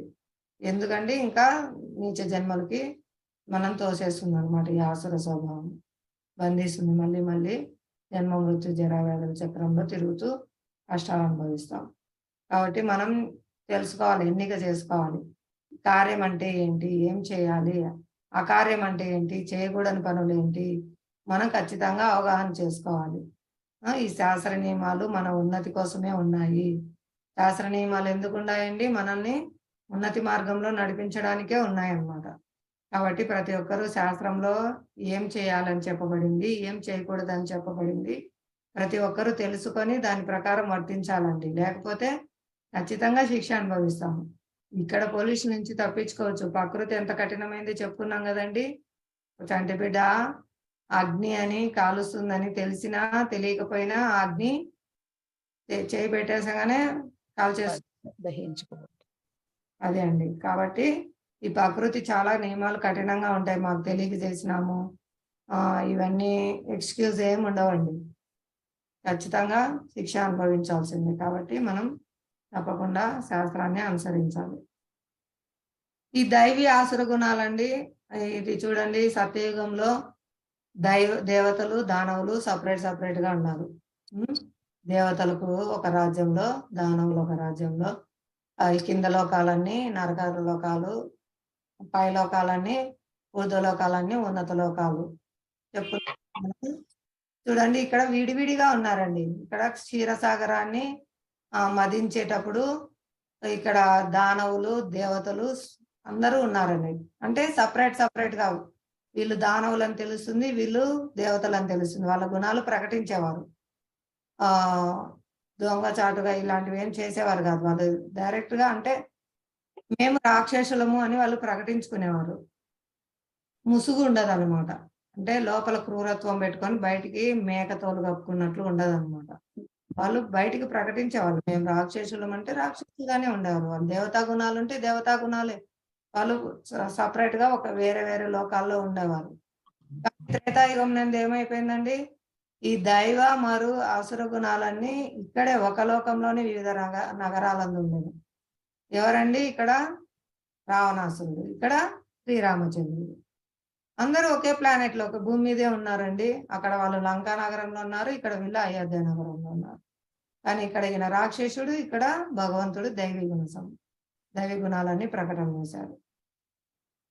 అంటే చూడొచ్చు, ఇప్పుడు మనము ఒక యుగంలో ఎలా ఉన్నారు. అప్పుడు సత్యయుగంలో వారు వేరే లోకాల్లో ఉన్నారు, ఒక యుగంలో కూడా లేదు. దేవతలు లోకాన్ని మీదకి దానవులు దండెత్తి రావడము, ఇలా వేరే లోకాల నుంచి వచ్చి వాళ్ళు మేము రాక్షసులము అని వాళ్ళ ఆసురీ గుణాన్ని ప్రదర్శించారు.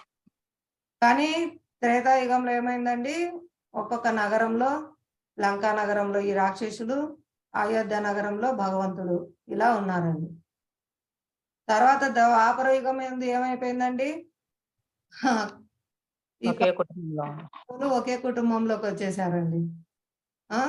కురువంశంలో ఆసురీ గుణాలు గల కౌరవులు జన్మించారు, దైవ గుణాలు గల పాండవులు జన్మించారు, ఒకే కుటుంబంలోకి వచ్చాయి. కానీ ఈ కలియుగంలో ఇంకా ఘోరంగా ఏం జరిగిందండి, కలియుగం నందు దైవ మరియు ఆసురీ గుణాలు మనలోనే ఉన్నాయి, ఒక మనిషిలోనే ఉన్నాయి. కాబట్టి ఈ మనసుకు శిక్షణ ఇవ్వాలండి. ఈ మనసు చెప్తుంది మనకు ఆసురీ గుణాలన్నీ, కానీ మనకు శాస్త్రంలో దైవీ గుణాలు ఇవి అని చెప్పబడినాయి. కాబట్టి ఏది చేయాలి ఏది చేయకూడదు అని మనం నిర్ణయించుకొని ఆ మనసుకు బుద్ధి చెప్పాలండి. బుద్ధి ద్వారా విశిక్షణ చేసి ఇది చేయమని అక్కడికి వెళ్ళమని చెప్తుంది మనసు, కానీ దాన్ని నిగ్రహించాలి.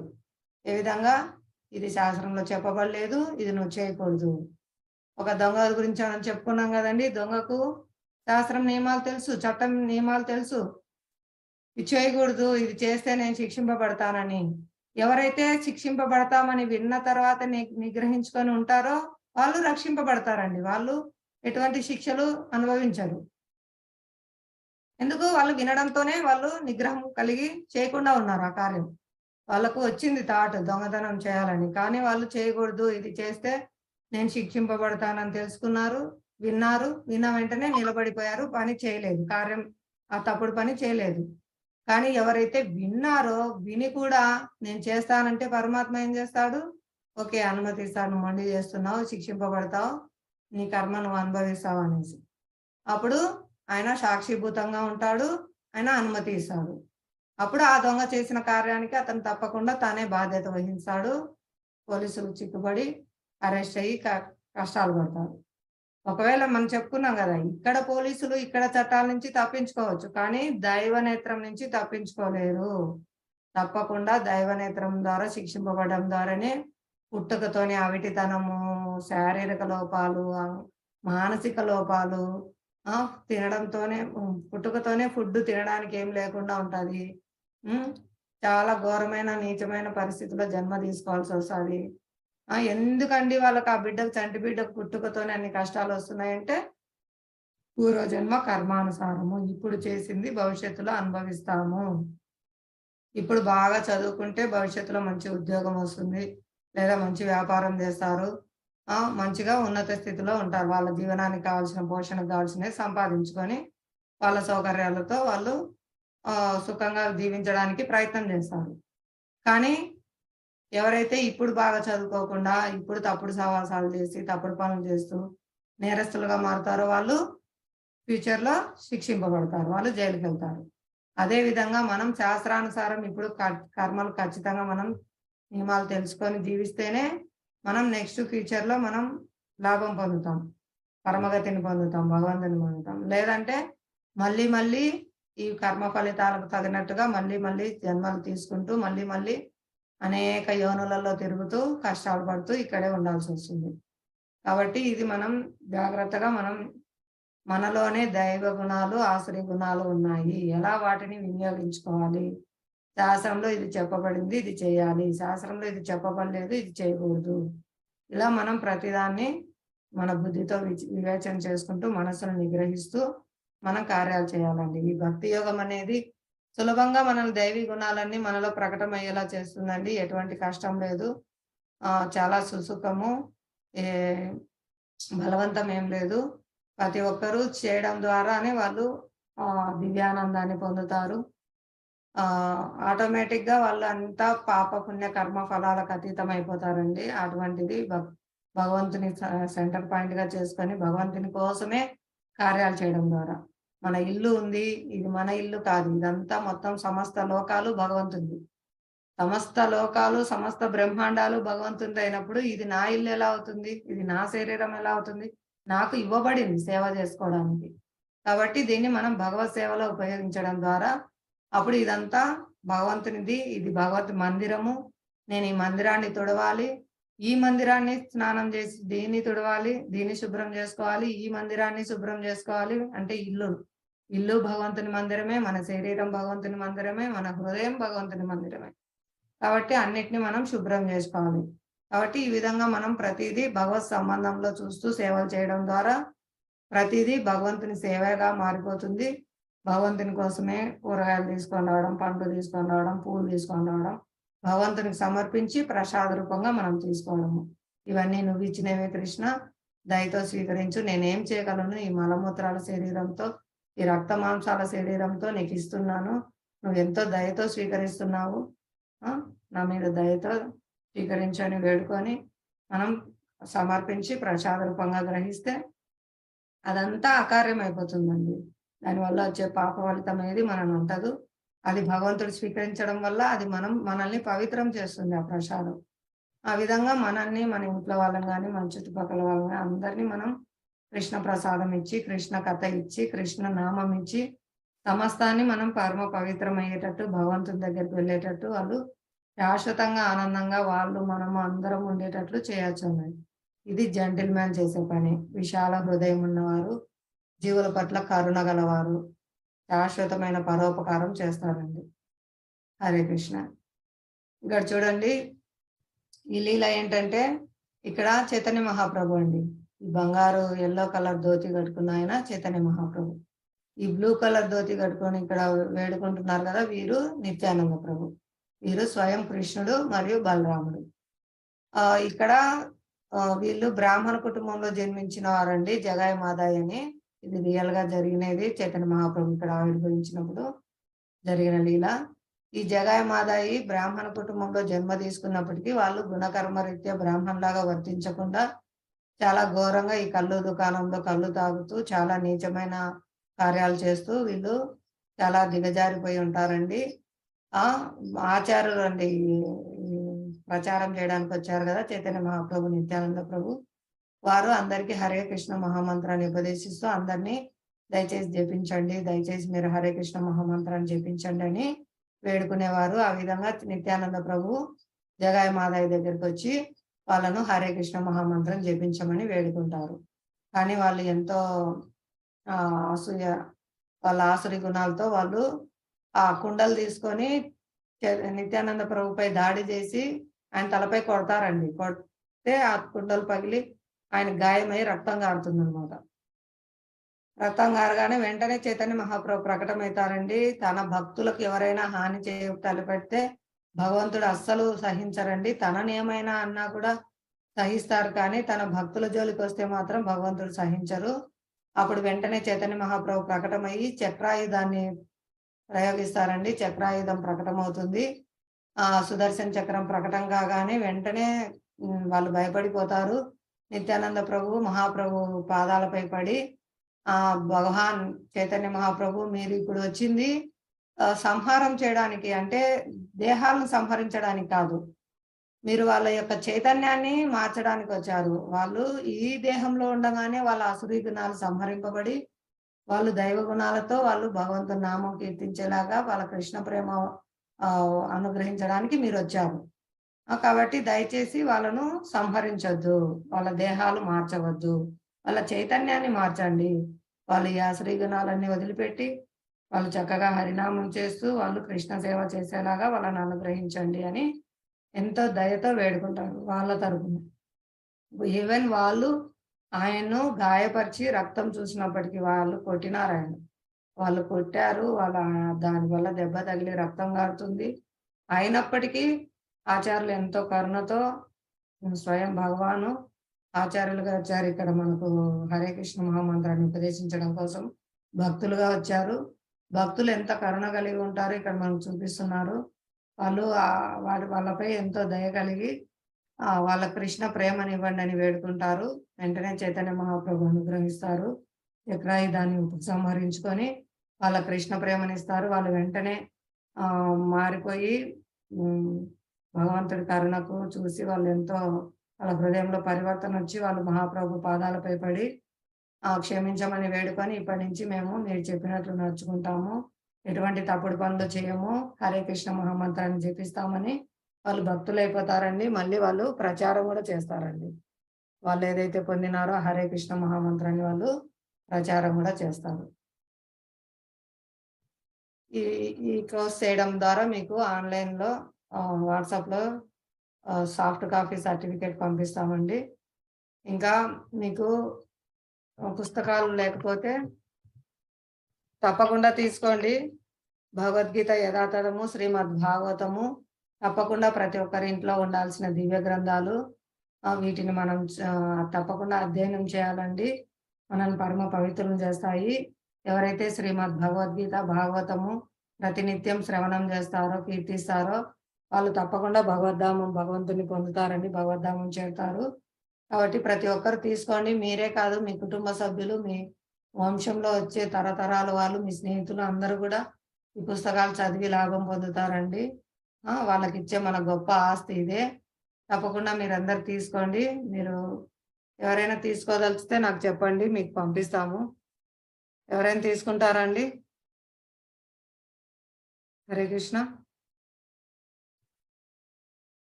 చాలా అద్భుతమైన అవకాశం అండి. మనము డబ్బులు పెట్టి భగవద్గీతను కొనలేము. మీరు కేవలం ప్రింటింగ్ ఖర్చుకు ట్రాన్స్పోర్షన్ ఇవన్నీ బీబీటీ నుంచి మనకు రావాలండి. ఇది చాలా నాణ్యతతో కూడిన పేపర్ అండి. లోపల మనకు దివ్య లీలల గురించి కూడా మనకు చిత్రమాలికలు ఉంటాయండి. అంటే ఫొటోస్తో కూడిన పేపర్స్ కొన్ని మనకు అర్థం కావడం కోసం బాగా భక్తులు తీశారండి. స్వయం వాళ్ళు ప్రభుపాదుల వారు దర్శించుకొని వాళ్ళ చేత ఎలా ఆధ్యాత్మిక జగత్తు ఉంటుందో ఆ లీలలన్నీ ఆ మనకు చూపించడానికి చిత్రమాలికలు వేశారండి, పెయింటింగ్స్. అవి ఈ భౌతిక జగత్తులోంచి మనము ఆధ్యాత్మిక జగత్తును చూడడానికి ఉండే కిటికీలు లాంటివండి. కిటికీలోంచి చూస్తే ఎలా బయట ప్రపంచం కనిపిస్తుందో అలా ఈ పుస్తకాల ద్వారా మనము ఆధ్యాత్మిక జగత్తు ఎలా ఉంటుంది అని మనం చూడొచ్చండి. అంతటి దివ్యమైన అవకాశం అండి. ప్రతి ఒక్కరు తీసుకోండి, ప్రతి ఒక్కరి ఇంట్లో ఉండాలి, ప్రతి ఒక్కరు చదవాలి. తప్పకుండా మీరు తర్వాత అయినా నన్ను కాంటాక్ట్ అవ్వండి, వాట్సాప్లో మెసేజ్ చేయడం కానీ ఫోన్ చేయడం. ఇస్కాన్ ప్రొద్దుటూరు అడ్రస్ అండి. శనివారం ఉదయం మంగళహారతి కొత్తగా మార్పు చేస్తున్న దగ్గర జరుగుతుందండి. శనివారం ఉదయం నుంచి మంగళహారతి. అది వచ్చేసి ఈ 3 టౌన్ పోలీస్ స్టేషన్ దగ్గర అండి. పాత బస్ స్టాండ్, ప్రొద్దుటూరు పాత బస్ స్టాండ్ పక్కన 3 టౌన్ పోలీస్ స్టేషన్ పక్కన ఇస్కాన్ ప్రొద్దుటూరు వారి కొత్త మందిరము అక్కడ స్టార్ట్ చేస్తున్నారండి. ఇప్పుడు ఇంకా కొత్తది ఇంకా తయారు కాలేదు. ఉన్న పాత దాంట్లోనే త్రివిగ్రహాలు, అర్చా విగ్రహాలను తీసుకొని వెళ్ళి అక్కడ మండపంలో పెడతారండి, ప్రతిష్ఠిస్తారు. తర్వాత అక్కడే మంగళహారతి, మిగతా కార్యక్రమాలన్నీ జరుగుతాయి. నిర్మాణ పనులు కూడా కొనసాగుతాయండి. ఎవరైనా మీరు మందిరంకు శనివారం ఉదయం మంగళహారతి నుంచి అక్కడికి అటెండ్ కావచ్చండి. అమ్మటి లక్ష్మీదేవి మాతాజీ గారు మీరందరూ కూడా మీ ఫ్రెండ్స్ని తీసుకొని రండి శనివారం.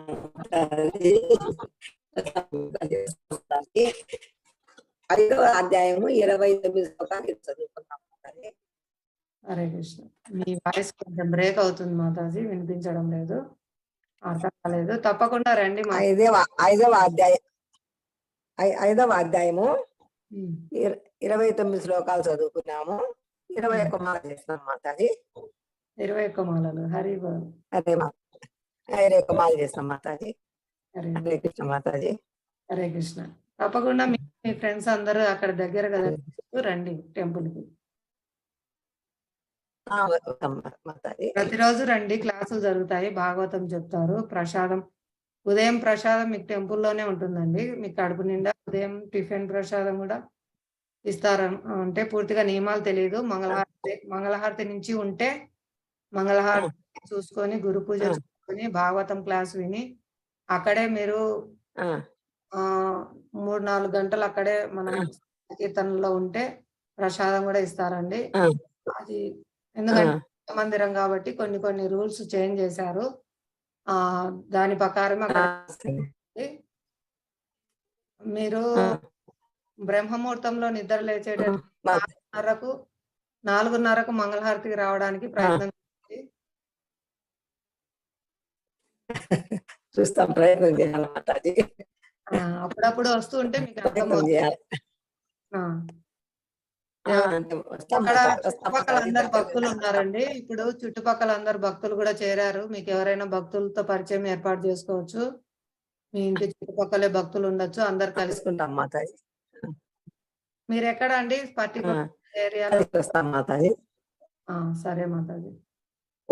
ఖాళీలో అరవింద్ ఆశ్రమం దగ్గర మాతాజీ. అరవింద్ ఆశ్రమం దగ్గర కూడా ఉన్నారు. ఉన్నారు మాతాజీ. సరోజ ఆయన పేరు. అవును మాతాజీ ఉన్నారు. వాళ్ళందరూ కూడా వాళ్ళ తోడు ఉంటారు మాతాజీ. మీకు వస్తూ ఉండండి, మీకు పరిచయం అవుతుంది. వారానికి 1 రోజు 2 రోజులు కూడా. శనివారం శనివారం ఉదయం మంగళారతి అక్కడే ఉంటుంది. అవును మాతాజీ. ఎవరికైనా ప్రశ్నలు ఉంటే, ఏమైనా సందేహాలు ఉంటే చూసుకొని. మీకేమైనా ప్రశ్నలు ఉన్నాయా మాతాజీ? ఇప్పుడు చెప్పిన విషయంలో సందేహాలు ఉన్నాయా? ఏం లేదు మాతాజీ, బాగా చెప్తున్నారు, చాలా బాగున్నారు మాతాజీ. ఏం లేదు మాతాజీ, బాగున్నది. ధన్యవాదాలు మాతాజీ.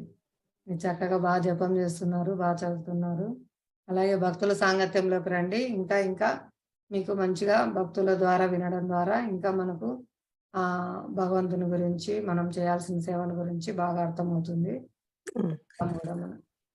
హరే కృష్ణ. ధన్యవాదాలు మాతాజీ. ఇంకెవరికైనా ప్రశ్నలు ఉంటాయి? హరే కృష్ణ మాతాజీ. హరే కృష్ణ. ఎవరికి ఏం ప్రశ్నలు లేవా? ధన్యవాదాలండి. ఈరోజు హరే కృష్ణ మహామంత్రం కీర్తించుదాము. జై శ్రీ కృష్ణ చైతన్య ప్రభు నిత్యానంద శ్రీ అద్వైత గదాధర శ్రీవాసాది గౌర భక్త బృంద.